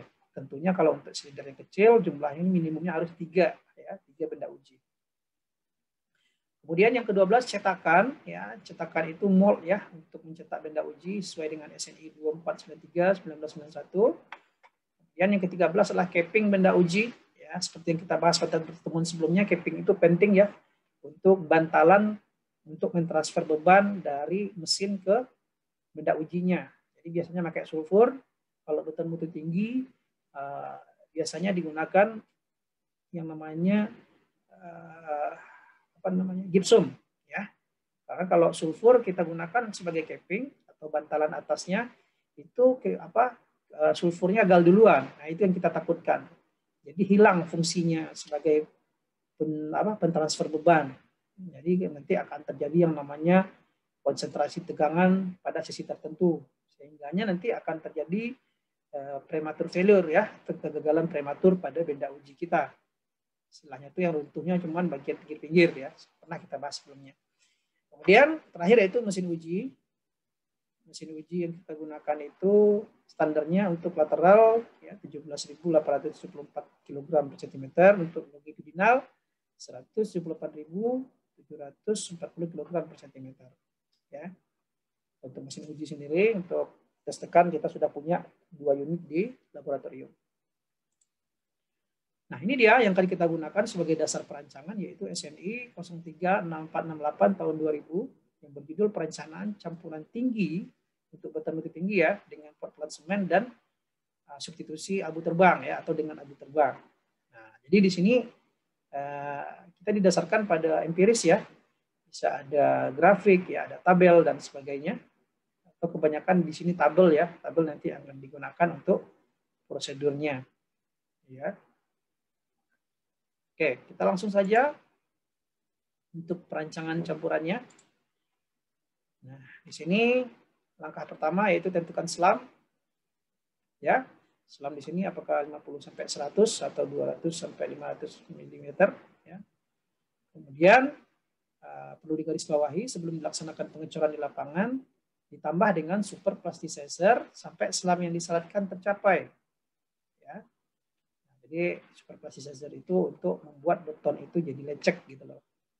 Kemudian kuat tekan rata-rata yang ditargetkan untuk proporsi campuran yang dirancang berdasarkan pengalaman di lapangan diambil yang lebih besar dari persamaan 1 atau 2 yang di atas tadi ya, persamaan yang tadi. Kemudian sedangkan untuk proporsi campuran berdasarkan laboratorium diambil dengan persamaan 3. Yang tadi yang ada 3 persamaan di atas yang kita bahas tadi ya. Kemudian ini yang pertama, nanti ada contoh soal bisa lebih jelas. Kemudian kita tentukan ukuran agregat ya. Untuk kecil dari 61 ya, untuk kecil dari 61 berarti kita maksimum agregat kita 20 sampai dengan 25. Kalau untuk ya besar dari 62,1 MPa, kuat tekan kita yang kita targetkan berarti agregat kita maksimumnya 10 sampai 15. Ini ya sesuai SNI, ya kita gunakan juga ini. Jangan sampai nanti tulangan kita lebih rapat dibandingkan dengan agregat maksimum. Di SNI 2020 ya mengenai perancangan bangunan sederhana, ini ada SNI yang apa bisa jadi nanti kita akan share ke teman-teman. Di sini ada peraturan terbaru ya, bisa kita update terus ya pengetahuan kita dengan SNI terbaru. Kemudian kadar agregat optimum ya. Jadi di sini kadar agregat optimum di mana agregat halus itu berada di antara 2,5 dan 3,2 ya untuk yang namanya modulus kehalusannya. Kemudian berat agregat kasar pada kering oven per meter kubik adalah besarnya fraksi volume padat kering oven dikalikan dengan berat isi padat kering oven. Nanti kita cek ada persamaannya juga untuk kadar agregat optimum. Ya. Nah, kira-kira seperti ini. Ya, jadi besarnya fraksi atau butiran volume agregat kalau kita memilih agregat kita 15, berarti faktor pengalinya nanti adalah 0,68. Ya, kalau 10 agregat maksimum kita faktor pengalinya adalah 0,65. Fraksi ini butiran ya, kumpulan dari butiran-butiran yang ada pada suatu tempat yang ditampung untuk agregat kita. Kemudian yang keempat, kita hitung yang namanya kadar air dan kadar udara. Ya, hitung kadar air atau rongga udara kita hitung dengan rumus ini. Ya. V dikali 1, V sama dengan 1 dikurang X. Ya. X itu berat isi padat kering oven. Ya. Berapa sih berat isi padat kering oven kita? Jadi yang bulk specific gravity ya. Kalau teman-teman kan ada kemarin 3 berat jenis ya yang kita cek pada pengujian semester 1 ya. Ada yang berat SSD, ada yang bulk, ada yang semu ya. Ingat kan? Ini kalau untuk berat isi kering oven, ini yang kita gunakan untuk penghitungan formula ini ya. X itu adalah berat isi jenis kering oven, berat isinya. Kemudian berat jenis relatif kering ya. Berat jenis SSD berat jenis kering ya, bukan ini. Oke, ini berat jenis relatif kering ya. Berat jenis relatif kering ini adalah berat jenis yang kita dapatkan dari bulk specific gravity. Mohon maaf saya kebalik ya. Jadi bulk specific gravity ataupun berat specific gravity kering ya. Ini yang kita dapatkan dari hasil agregat yang kita oven terus kita hitung berat jenisnya. Ingat ya, waktu kita di laporan kita kan ada 3 tuh. Teman-teman kan fokus ke SSD aja. Ada yang bulk, ada yang semu aparen ya. Nah, yang bulk itu yang kita gunakan di sini. Kalau berat isi kering oven ini adalah berat isi yang kita rojok ya. Kita rojok-rojok gitu kan.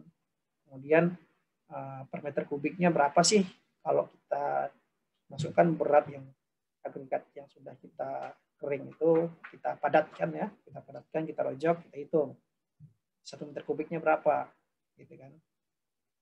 Nah, nanti kita kalikan 100 ya, dapatlah berapa rongga yang ada di dalam ya. Nah, karena dalam meter kubik nanti berat jenis relatif itu pun kita kalikan 1000 ya, karena per meter kubik. Nanti akan kita lihat di contoh soal. Kemudian koreksi kadar air ya, rumusnya adalah V yang didapat dari sini ya. V yang didapat dari sini kita kurang 35 dikali 4,75 ya. Jadi penggunaan persamaan 5 mengakibatkan penyelesaian air sebanyak 4,75 liter untuk setiap persen penyimpangan kadar udara dari 35%. Itu maksudnya ya. Itu maksudnya angka 35 dan 4,75. Ya. Kemudian di sini dapat kita lihat ya untuk perhitungan estimasi kebutuhan air ya. Di sini dapat kita lihat ada faktor-faktor yang mempengaruhinya yaitu selam kita berapa, rencana kita contoh 25 sampai 50 ya. Berarti di sini agregat maksimum kita contohnya 20 ya, berarti yang didapat yang namanya kadar kebutuhan air pencampur kita 169 liter per meter kubik. Kita tarik ke bawah. Kalau tanpa menggunakan super plasticizer, itu kita asumsikan kadar udara kita adalah 2 ya, 2. Kalau dengan super plasticizer itu 1,5% ya. Itu dia. Berarti di grafik ini ada 2 yang kita dapatkan ya. Nah, coba baca catatannya. kebutuhan air bercampur pada tabel di atas adalah untuk beton berkekuatan tinggi sebelum diberi superplasticizer. Ya. Kemudian nilai air di atas merupakan nilai-nilai maksimum jika agregat kasar digunakan adalah batu pecah, ya, dengan bentuk butiran yang baik dan bersih. Ya, ini kita merancang ini sekolah semuanya bagus gitu kan. Kemudian nilai-nilai harus dikoreksi jika rongga udara pasir bukan 35%, ya, dengan menggunakan persamaan 5. Ya. Jadi tinggal kita rubah kalau seandainya istilahnya itu menyimpang dari 35%, berarti ini enggak, hasilnya harus dikoreksi lagi.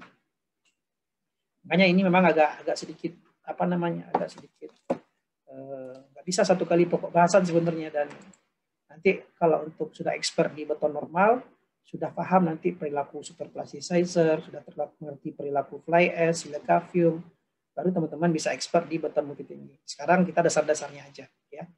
Kita ikutin aja apa yang ada di sini. Jadi termasuk soalnya pun nanti PR juga mengacu kepada standar-standar yang tidak jauh daripada sini, ya. Kemudian tentukan rasio air dengan bahan bersifat semen atau water dibanding cementitious, ya. Jadi di sini W per CP, ya, istilahnya itu W per C tambah P, ya. Untuk beton tanpa superplasticizer atau beton tanpa yang namanya admixture, ya, yang cair, ya. Nah, dapat kita gunakan tabel 3 ini, ya, tanpa superplasticizer, ya. Jadi nanti kita hitung dulu FCR-nya, ya. Nanti kita hitung di sini apakah nilainya contohnya 53, ya, di sini contohnya kan. Nah, kita perlu interpolasi nanti nilai antara ini dan ini, ya. Ini kan 55 MPa nih, ini 562, ini contohnya 58, ya. Agregat maksimum kita 15, berarti nilainya 0,34 dan 0,29. Nah, 58 itu berada di antara 55 dan 62, berarti tinggal interpolasi nilai antara 0,34 dan 0,29. Maka dapatlah water cementitious ratio, ya, untuk nilai 58 MPa. Contoh. Selanjutnya yang keenam, ini adalah yang dengan superplasticizer. Sama, ya, cuman bedanya nilai-nilai ini bisa jadi berbeda dengan tanpa superplasticizer. Ini kalau seandainya tanpa menggunakan superplasticizer, maka ini yang kita persyaratkan. Yang keenam, tentukan kadar bahan yang bersifat semen, ya. Jadi di sini kadar bahan bersifat semen itu per meter kubik beton ditentukan dengan membagi kadar air dengan CP. Itu sama, ya. Nah, itu sama caranya dengan kita beton normal, ya. Kita mencari jumlah semennya berapa gitu kan. Nah, bila kadar bahan bersifat semen dibutuhkan lebih dari 594 kg per meter kubik, ya, maka proporsi beton disarankan dibuat menggunakan bahan bersifat semen alternatif, ya, atau metode perancangan lain. Karena kenapa? Kalau seandainya lebih besar pada ini, jumlah semen kita itu sudah sangat banyak sekali, ya. Dalam per meter kubiknya sudah banyak sekali, dan risikonya apa? Ya, bisa banyak penyakit beton yang timbul akibat beton yang semen yang terlalu banyak. Ya, jadi hati-hati. Jadi jangan kita bertujuan nanti mengejar beton mutu tinggi, ya justru ada faktor-faktor lain belakangan yang membuat drop untuk beton, apalagi dalam jumlah besar, ya. Bayangkan hidrasi yang timbul dari 594 kilogram semen, ya. Berapa panas yang dihasilkan, kehilangan penguapan, sehingga nanti ada potensi-potensi cacat ataupun kerusakan beton yang terjadi, ya. Kemudian yang ketujuh, proporsi campuran dasar tanpa bahan bersifat semen lainnya. Nah, ini kita tentukan, ya. Jadi dibaca keterangannya, salah satu campuran harus dibuat hanya dengan semen Portland saja sebagai campuran dasar. Ini wajib, ya. Kita bikin dulu campuran dasarnya dengan semen murni, ya. Jadi penentuan proporsi campuran dasar harus menggunakan persyaratan berikut, ya. Kadar semen untuk campuran dasar. Ini penjelasannya, karena semen Portland merupakan satu-satunya bahan yang bersifat semen, maka kadar semen Portland sama dengan berat total bahan yang bersifat semen, seperti yang prosedur 6. Ya. Jadi tidak ada pengurangan. Ya, karena semen itu cuma satu-satunya, nggak ada fly ash, nggak ada silikavium. Berarti di bulat nilai untuk semen, sama seperti beton normal ya. Jadi nilai apa namanya tuh kadar semen itu berarti bulat untuk semen. Gitu. Kemudian kadar pasir, ya ini syaratnya ya. Sesudah ditentukan kadar agregat kasar, air, udara, dan semen, maka terakhir yang kita cek itu adalah kadar pasirnya dengan menggunakan volume absolut ya, seperti kita merancang mirip seperti yang kita merancang campuran metode ICI ya. Kita asumsikan dia menjadi seolah-olah 1 meter kubik ya, yang mana nanti kita perlu bagi komposisi agregat kasar dengan berat jenisnya, kadar air dengan berat jenisnya. Kalau air kan 1 ya tetap, kemudian semen dengan berat jenisnya sampai nanti dia itu dalam volume yang sama. Nah, setelah kita hitung selisihnya nanti, maka didapatlah berapa volume kadar pasir yang dibutuhkan ya. Oke, sederhana ya. Jadi nanti di contoh soal akan terlihat. Yang ke-8 ini untuk apa namanya abu terbang ya. Jadi ini teman-teman bisa baca bahwasanya ini sesuai dengan peraturan PDM 1997/03 ya. Kemudian abu terbang sendiri diklasifikasikan ada 2 ya. Abu terbang kelas F dan kelas C ya. Jadi di sini proporsinya adalah 15-25% dari berat semen. Kalau untuk kelas C adalah 20-35 ya. Kemudian berat abu terbang ya, setelah diperoleh pengalian dari Portland semen, tadi dapat jumlah semen kita berapa, contohnya 550 kg.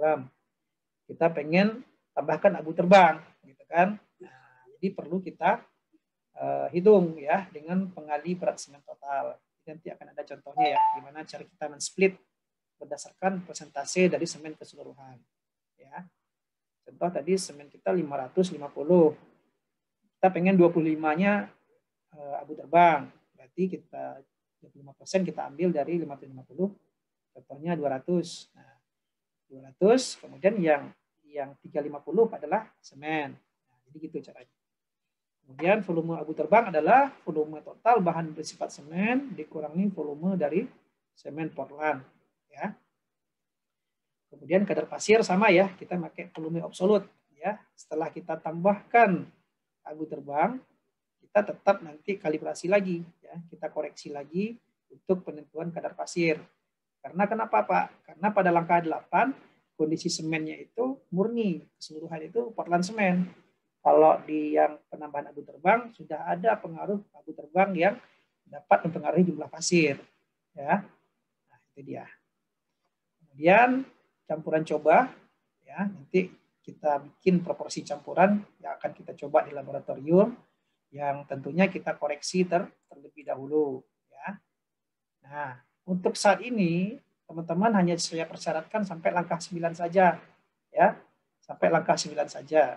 Karena kenapa? Langkah 10 kita sudah melakukan percobaan ya. Nanti kita coba nggak masuk, kita ulangi lagi sampai dapat proporsi yang benar. Nah, baru dapat rancangan campurannya. Nah, seperti itu dia kalau beton mutu tinggi. Jadi nggak bisa satu kali rancangan langsung dapat, langsung oke, jarang gitu kan. Kejadiannya yang bisa seperti itu. Kecuali udah apa sesuai dengan permintaan itu boleh. Nah, di sini kita perhitungkan nilai SLAM ya. Nilai SLAM ya.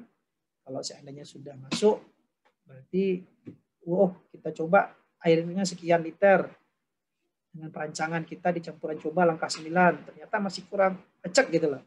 Oke, kita tambahin 1 liter atau setengah liter, jadi nambah airnya gitu loh. Jadi yang namanya rancangan itu tidak 100% benar, itu harus digarisbawahi. Teman-teman harus ingat terus pertanyaan Raganta ya. Kenapa kok harus pakai apa namanya nilai yang nggak pasti gitu kan ya? Karena kita merancang itu nggak 100% karena menggunakan berbagai parameter material yang berbeda-beda. Apalagi semen mutu tinggi, beton mutu tinggi, kita sudah memakai banyak tambahan material yang kita mix jadi satu untuk mendapatkan beton yang kita inginkan, apalagi mutunya sangat tinggi, gitu kan. Nah, kira-kira seperti itu. Kemudian kadar agregat kasar, ya sama, ya kita cek kadar udara, kemudian rasio WCP per CP, sampai nanti kita tentukan proporsi campuran yang optimum. ya, sehingga nanti suatu batching plan tersebut ya dapat menghasilkan suatu rancangan yang apa namanya itu yang optimum ya. Nah, yang optimum itu dari segi apa? Yaitu yang pertama kekuatan beton dan biaya produksi. Ya. Jadi kita harus cari rancangannya optimum, betonnya kuat, tetapi murah ataupun lebih hemat gitu.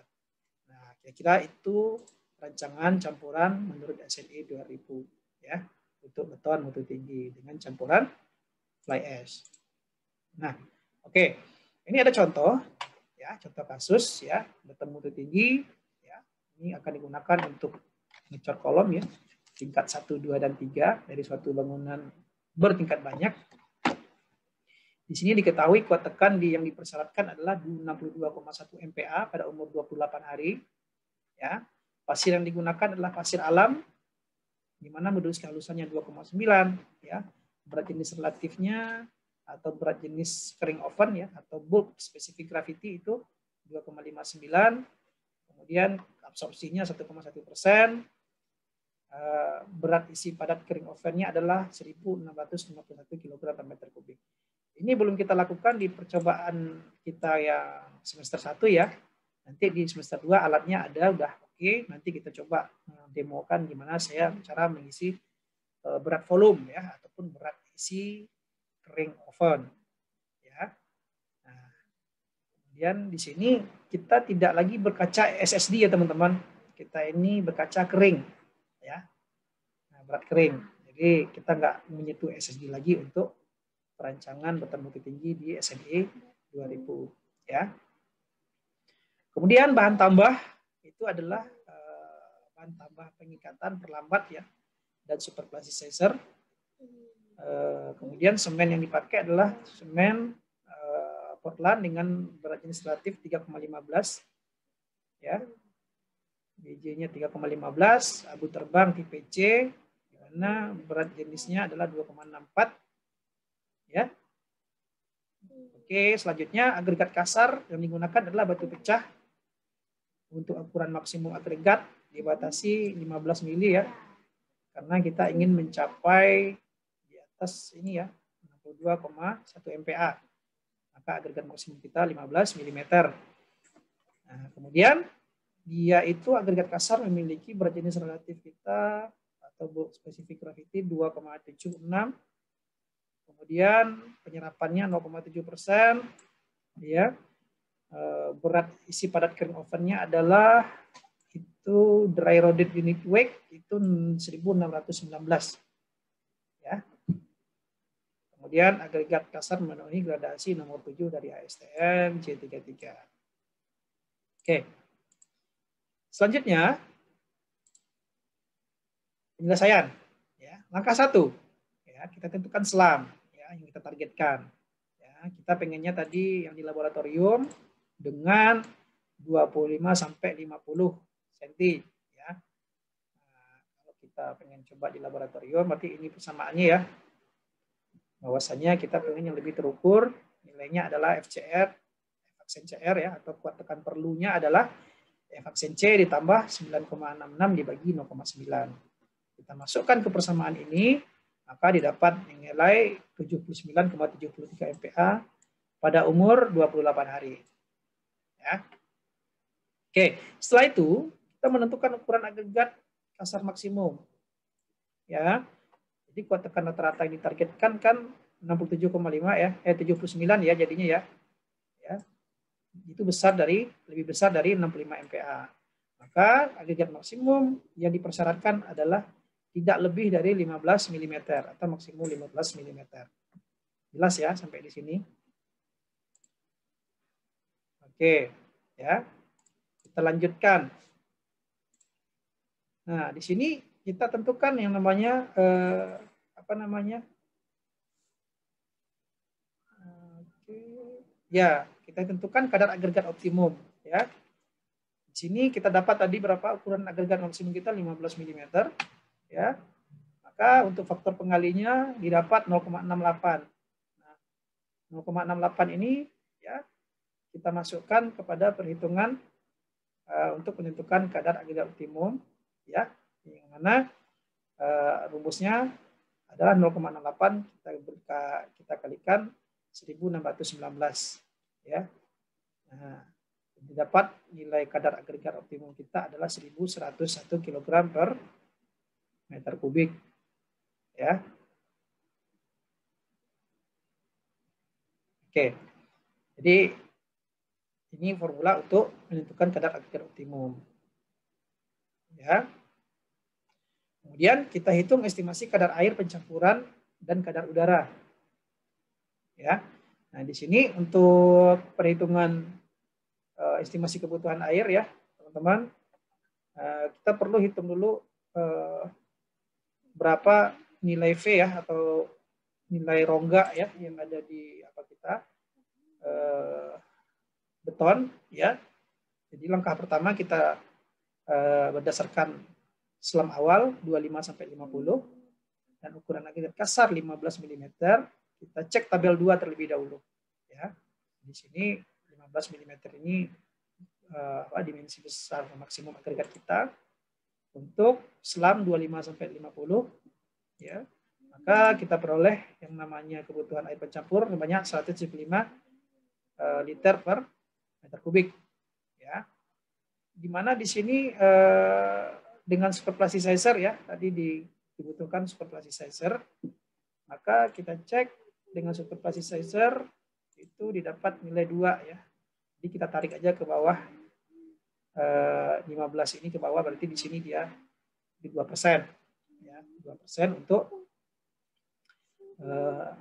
super plasticizer untuk kadar rongga udara yang ada ya. Nah, di sini kita hitung persentasenya ya. Di sini dapat kita hitung nilai V-nya tadi, V sama dengan 1 dikurang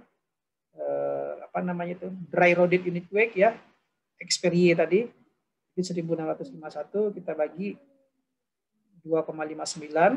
2,59 ini adalah bulk specific gravity ya. Berat kering oven kita, berat jenis kering oven kita kalikan 1000 adalah itu per meter kubik ya, kita kalikan 100%. Jadi untuk 1 meter kubik kita kalikan ini, maka didapat nilai V-nya adalah 36,25%. Kemudian kita koreksi kadar air kita dengan persamaan 5 yang tadi ya, yang di slide sebelumnya, cuman saya tuliskan juga yang di sini. Bahwasanya koreksi kadar air adalah Ka sama dengan V dikurang 35 ya, dikali 4,75 ya. Maka kita masukkan ke persamaannya. Nilai V kita dapatkan tadi 36,25 ya, kita kurangi 35%. Kemudian kita kalikan 4,75. Maka didapat koreksi kadar air kita adalah 5,94 liter per meter kubik. Ya. Nah, maka kebutuhan air total kita berapa? Yaitu 175 kita tambah 5,94, maka didapat kebutuhan air kita adalah 180,94 liter per meter kubik. Ya.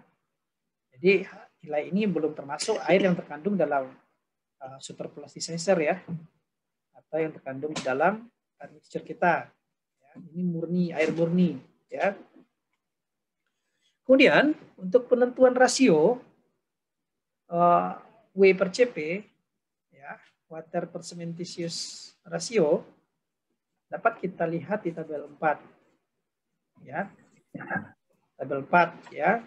Jadi untuk beton berkekuatan tinggi dengan super plasticizer dan ukuran agregat maksimum 15 mm, maka kuat tekan rata-rata yang ditargetkan untuk kondisi laboratorium ya, kondisi laboratorium pada umur 28 hari adalah 79,73 FCR yang kita hitung pada langkah 2 ya, kalau saya nggak salah di langkah 2 apa langkah 1 ya, 79,73 ya. Nah, oke. Maka untuk FCR-nya itu dikalikan dengan 0,9. Ini ketetapan ya, 0,9 dikali nilai FCR yang kita dapatkan tadi. Maka dapat nilainya 71,76 ya. Nah, nilai ini kita masukkan ke tabel ini, teman-teman. Kita masukkan ke tabel ini. ya, agregat kita 15 ya milimeter. Kemudian 71,76 itu berada antara range 69 MPa dengan 75 MPa. Ya, kita tarik tadi umur beton kita yang kita uji adalah 28 hari. Ya, kita ambillah nilainya. Ya, nilainya adalah 0,32 dan 0,29. Nah, sementara yang kita butuhkan itu adalah nilai untuk yang 71,76. Ya, maka kira-kira posisinya di sini. Maka kita lakukan interpolasi lagi, ya, untuk menghitung rasionya. Ya, rasionya, ya. Oke. Nah, kira-kira di sini kita interpolasi. Ya. Setelah kita interpolasi, ya, ternyata didapat nilainya 0,308. Ya. Jadi antara 0,29 dan 0,32 didapat nilainya 0,308. Sampai di sini jelas ya. Nah, oke. Setelah itu kita hitung kadar bahan bersifat semen atau C tambah P ya. Nah, jadi caranya adalah membagi air dengan rasionya. Ya, 180,94 itu yang kadar air yang sudah kita koreksi tadi, kita bagi dengan rasio air banding sementisius ya. Di mana di sini didapatkan 180 bagi 0,3 sama dengan 587,5 kg per meter kubik beton. Ya. Nah, kalau seandainya tidak dipersyaratkan kadar minimum dari semen, maka kita gunakan nilai tetap ya, tetap 587,5 kg per meter kubik beton. Nah, lanjut ke langkah yang ke-7. Apapun yang kita rancang perlu kita tetapkan dulu campuran dasar ya. Itu campuran dasar itu dengan murni semen 100% ya, tanpa adanya fly ash dan sebagainya. Ini yang disebut dengan rancangan dasar ya, untuk bikin beton mutu tinggi. Kemudian kita hitung volume semua bahan kecuali pasir ya, karena pasir nanti kita akan hitung memakai volume absolut ya. Nah, jadi kita hitung semen Portlandnya dulu ya, yaitu nilai semen Portlandnya kita bagi berat jenisnya ya, karena kita akan mengkonversikan ke 1 meter kubik, otomatis kita samakan nilainya dengan membagi dengan masing-masing berat jenisnya ya. Semen Portland kita bagi berat jenisnya 3,15, maka didapat 186 liter ya. Agregat kasar ya, kita bagi tadi dengan berat jenisnya juga dapat nilai 398 ya. Air berat jenisnya 1 ya, didapat segini tetap air. Kemudian kadar udara tadi berdasarkan tabel adalah 2% ya, atau 0,02 dikali 1 meter kubik ya, atau 1000 liter, maka didapat nilainya 20 liter. Kita jumlahkan ya untuk mencari nilai pasir yang dibutuhkan.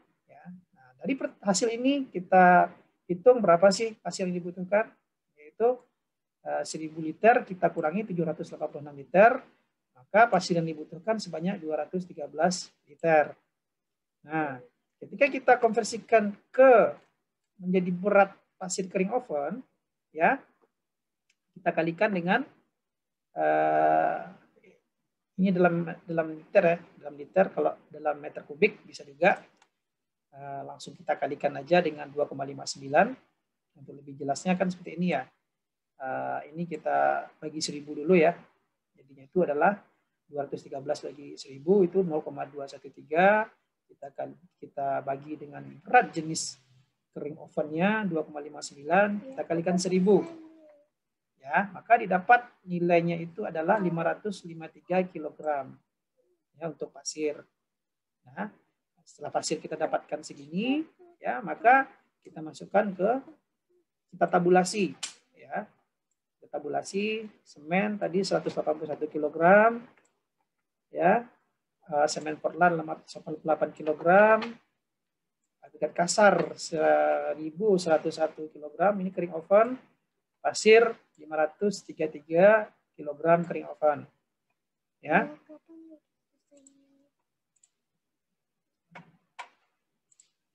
Oke, lanjut ke langkah 8. Setelah kita dapatkan jumlah air, jumlah pasir, semen, ya, agregat kasar, ya, kita perlu menambahkan abu terbang, ya. Nah, di sini untuk kelas C berdasarkan data dari referensi ya PD 1997/3, di mana berat jenis relatifnya itu adalah 2,64 ya untuk abu terbang atau fly ash. Nah, di sini fly ash sendiri dipersyaratkan antara kadarnya di dalam semen itu boleh menggantikan semen sebanyak 20-35%. Dasarnya dari mana, Pak? Dari ICI yang kita bahas di pertemuan sebelumnya. Besarnya sementisius yang dapat kita campur sebagai penambah semen. Atau, nah di sini juga ada, saya lampirkan ternyata ya. Masih ingat kan, besarnya persentase maksimum penjualan campuran beton.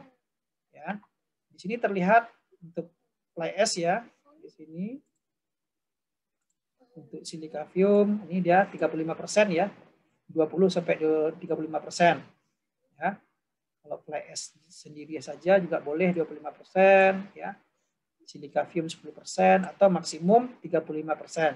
Ya, yang tentunya perlu kita cek dulu di campuran coba-coba. Ya, kalau masuk berarti oke. Oke. Nah, setelah itu kita coba memvariasikan untuk mendapatkan campuran yang benar-benar oke ya. Untuk kita dapat menghasilkan beton mutu tinggi. Oke, kita coba 4 variasi ya, 20%, 25%, 30%, dan 35%. Ya. Dari kadar semen Portland yang ada pada campuran dasar. Nah, ini dia teman-teman ya. Yang pertama, kita bikin dulu bahan yang bersifat semen untuk 4 macam varian campuran. Ya. Nah, seperti yang saya sampaikan tadi, ya, kalau jumlah semen kita sebelumnya adalah 588, kalau 20%-nya untuk fly ash, berarti semen tinggal 470 kg. Kemudian fly ash-nya menjadi 117 ya. Karena sudah diambil 20% oleh fly ash. Tapi jumlah akhirnya tetap 588 ya. Jangan berbeda karena jumlahnya kita kunci. Ya, kita kunci. Kalau untuk berat semen total ya. Oke. Ini yang campuran 2 adalah yang 25%. Ya, yang 25% ini dia. Jadinya segini ya. Semennya 441, fly ash 147. Kemudian untuk yang 30% ini namanya campuran 3 ya. Seperti ini komposisinya. Ini perbandingan matematika biasa ya. Kemudian 35% fly ash berarti semennya tinggal 65%. Semen murni ya. Berarti segini dia. Nah, ini akan kita uji. Nah, sebelum kita membuat rancangan detailnya, ya kita perlu dulu untuk menghitung jumlah pasir ya. Nah, kalau menghitung jumlah pasir otomatis kita perlu konversi dulu nih yang perhitungan C ini untuk ke dalam satuan liter ya. Karena kenapa? Karena berat jenis semen dengan berat jenis fly ash itu beda ya. Semen 3,15 tadi ya, kalau seandainya fly ash 2,64. Berarti kita perlu kalibrasi lagi, kita koreksi lagi ya. Untuk campuran 1 itu 149 didapat 149,33 dan untuk fly ash 44,5. Didapat dari mana, Pak? Ini dia, 470 kita bagi dengan berat jenis relatif semen itu 3,15 didapat 149.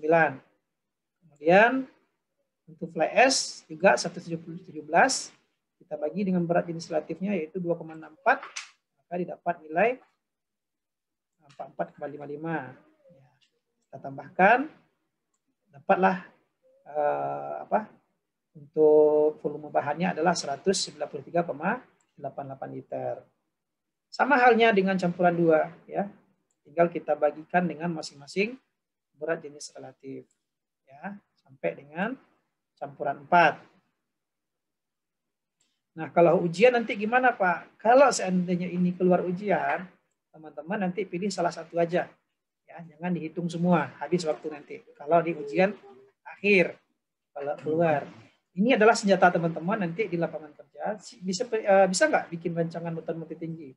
Kalau untuk persamaan dasar, insya Allah bisa, Pak. Bisa kita ngomong seperti itu kan, berdasarkan SNI sekian.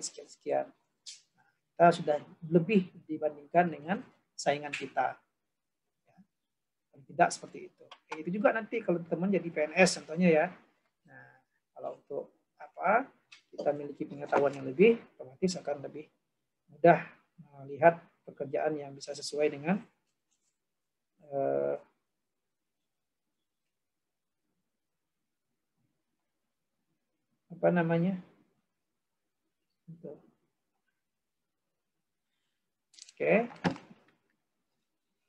dibandingkan pesaing yang lain tentunya gitu di dunia kerja.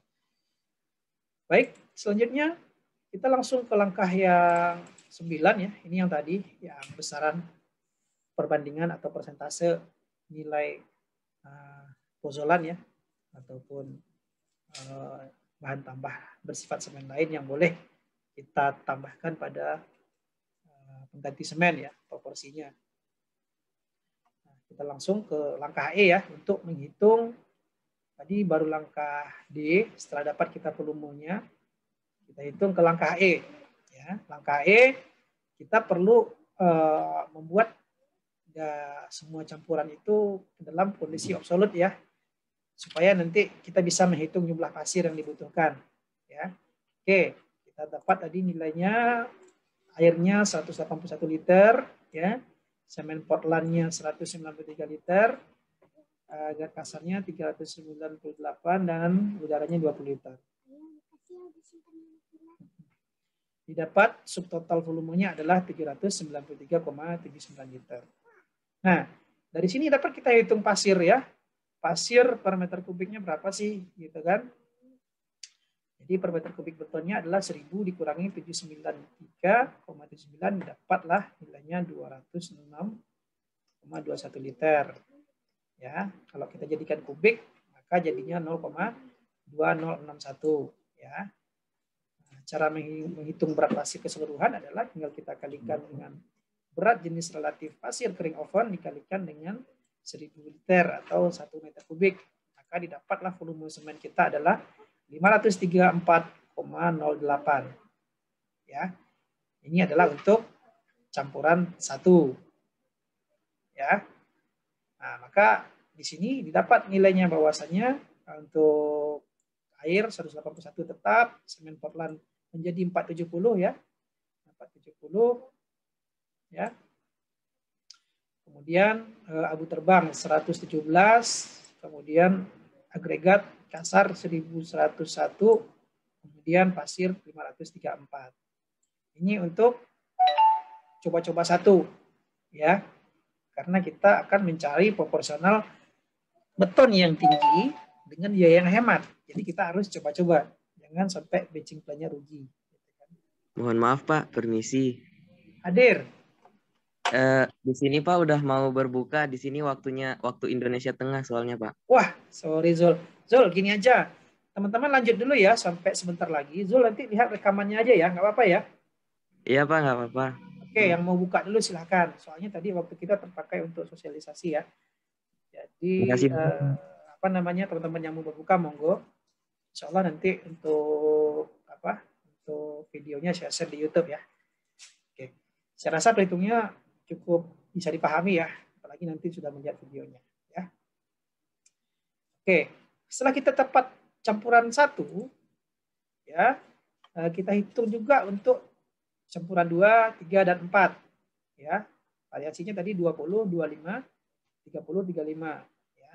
Nah, ini tidak saya hitung lagi, cuma ditabelkan aja ya. Setelah kita tabelkan kira-kira hasilnya seperti ini. Ya. Sebentar, nah. Ya. Dapatnya seperti ini. Ya.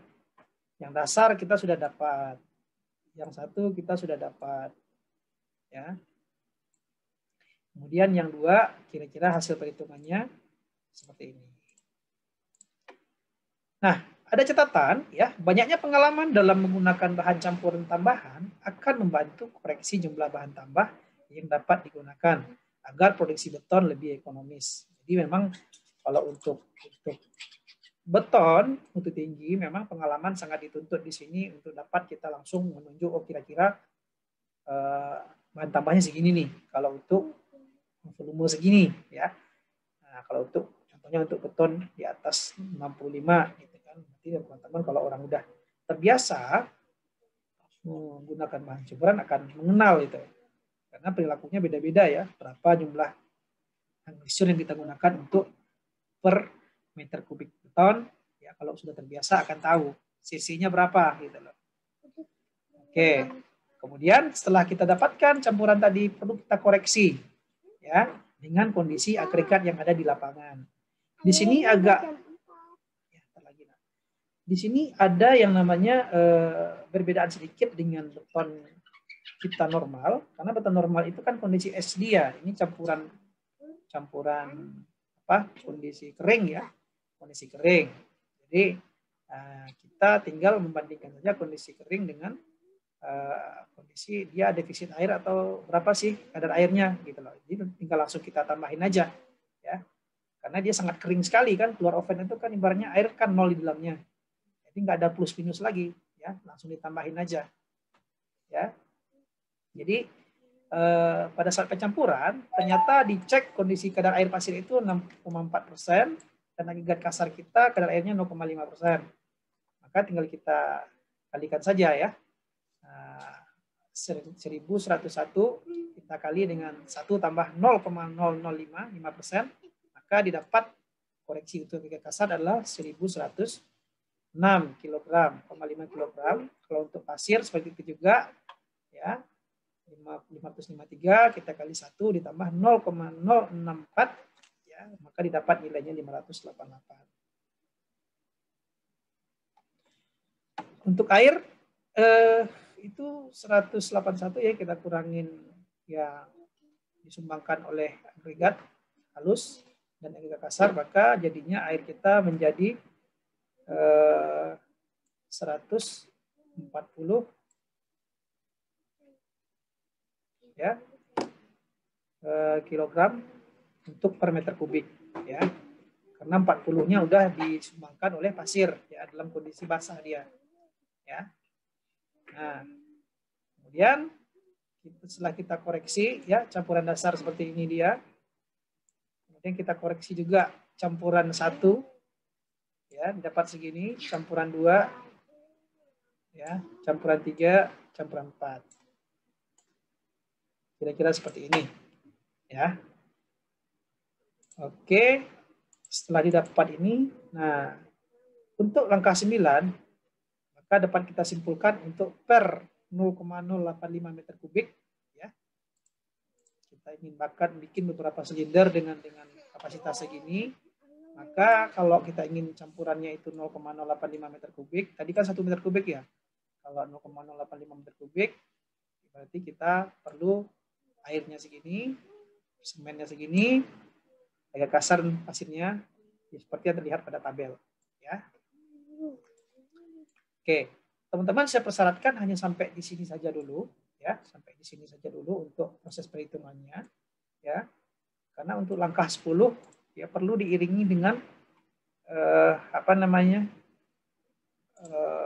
perlu diiringi dengan semacam pengujian di lapangan ya.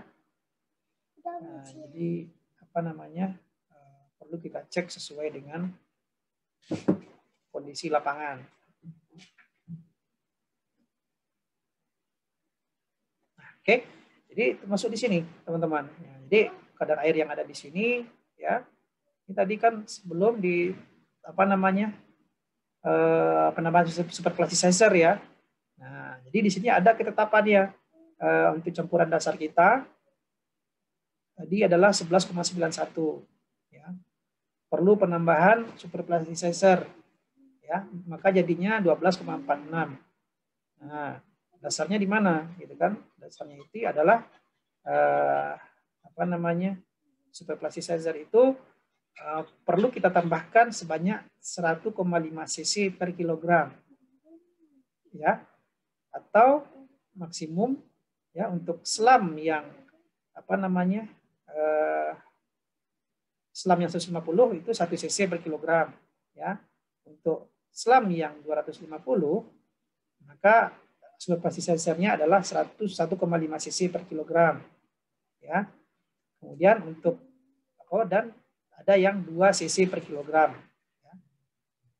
Nah, jadi maka tentukan kadar superplasi sensor itu adalah 1,5 cc per kilogram ya.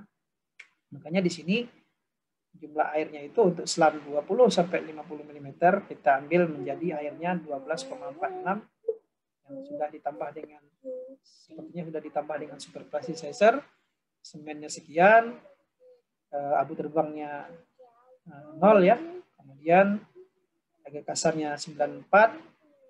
Ya, ini saya rasa tidak perlu lah ya teman-teman, dibaca aja nanti kalau memang ada yang apa. Intinya itu kita perlukan cross check ya dengan hasil uji. Kalau nilainya itu besar dari yang dipersyaratkan, di sini didapatkan campuran 1 itu setelah dicek nilainya diuji silindernya setelah umur 28 hari ternyata 85 MPa. Ya, ternyata ini memenuhi persyaratan. Jadi untuk yang langkah 10 itu diiringi dengan penglihatan di lapangan kondisi selamnya, apakah masuk atau tidak, kemudian juga kita lihat hasil pengujiannya. Ya. Langkah 10 sementara kita skip saja ya. Untuk kita bahas. Nanti banyak yang bingung nanti kan. Karena saya juga menerangkannya juga bolak-balik gitu kan. Nah, ini. Di yang 10 ini ada langkah B ya untuk menghitung superplasi sensor, kemudian juga ada untuk menilai kelecekan ya, kadar udara dan sebagainya. Kira nanti untuk ekspor di lapangan teman-teman mungkin bisa lebih semakin banyak pengalaman, akan semakin mantap dalam membuat beton mutu tinggi, harapan saya seperti itu. Kemudian sepertinya waktu kita sudah kepotong ya tadi untuk perkuliahan. Sebenarnya saya masuk beton serat juga. Mungkin beton serat kita kita gabung pada pertemuan depan saja.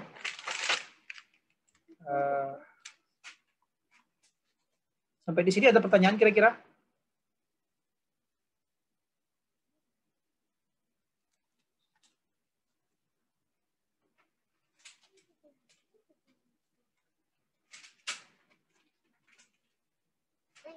Oke, teman-teman, mohon responnya. Ada yang mau ditanyakan? Belum ada, Pak. Oke. Teman-teman, saya berharap juga lihat SNI-nya ya. Kalau seandainya nggak jelas di sini, SNI-nya dilihat. Di sana biasanya lebih rinci ya. Karena di sini saya cuma menyampaikan PPT-nya saja, menyadur ya, yang ada di SNI supaya gampang dipahami. Jadi intinya memang di sini pun yang saya sampaikan menurut sepengetahuan saya, karena jujur saya sampai saat ini belum pernah untuk ditugaskan untuk membuat beton mutu tinggi di lab ya. Karena saya selama ini nggak di laboratorium ya. Jadi kita sama-sama belajar juga, kita buktikan SNI itu seberapa hebat kita dalam merancang sesuai dengan SNI yang berlaku. Kita sama-sama belajar, mudah-mudahan nanti di persiapan praktikum kita ke depan, saya sebenarnya nggak masuk kurikulum sebenarnya untuk beton mutu tinggi. Tetapi kita perlu skill yang lebih dibandingkan kampus lain. Ya, saya coba masukkan, kita coba merancang, termasuk kita bikin video nanti untuk bisa kita buat bukti otentiknya, bisa kita dipakai untuk generasi-generasi selanjutnya. Mungkin itu ya untuk pertemuan hari ini. Apakah ada pertanyaan, Bima? Yang lain-lain mungkin? Yang mau disampaikan? Ika, silakan. Tidak, Pak. Terima kasih. Oke, terima kasih teman-teman. Jadi pertemuan kita tinggal 1 kali lagi. Itu beton serat akan saya masukkan ke pertemuan ke depan. Beton SCC dan beton shotcrete. Ya, habis itu kita praktikum. Untuk responsi akan kita share di grup jadwalnya ya. Kemudian teman-teman yang stay di Semarang, kita mulai melakukan permainan yang sebenarnya. Ini hanya teori ya. Teori yang digunakan untuk praktek. Ya, kita saatnya memasak ya, supaya nanti kita bisa menghasilkan masakan yang enak. Ya, teman-teman harus sungguh-sungguh. Jangan kita hanya bisa menghitung di atas kertas, tapi tidak bisa mengaktualisasikan. Jadi pertarungannya sebenarnya akan kita hadapi setelah Lebaran, insya Allah. Seminggu setelah Lebaran, jaga fisik ya teman-teman, karena memang praktik kompetitor ini agak berat, bukan berat sih, tapi agak berat, jaga kesehatan, karena memang kita akan ngangkat beratnya sih itu. Kalau cowok sih nggak terlalu ya. Nanti saya minta masukan juga untuk pembagian kelompok, teman-teman. Kalau seandainya ada yang keberatan atau gimana, kebanyakan cewek atau gimana, bisa kita mix lagi nanti kelompok-kelompoknya, karena nanti akan banyak angkat material ya, terutama untuk ngadu, molen dan sebagainya, dan itu butuh distribusi laki-laki dan perempuan yang rata. Gitu.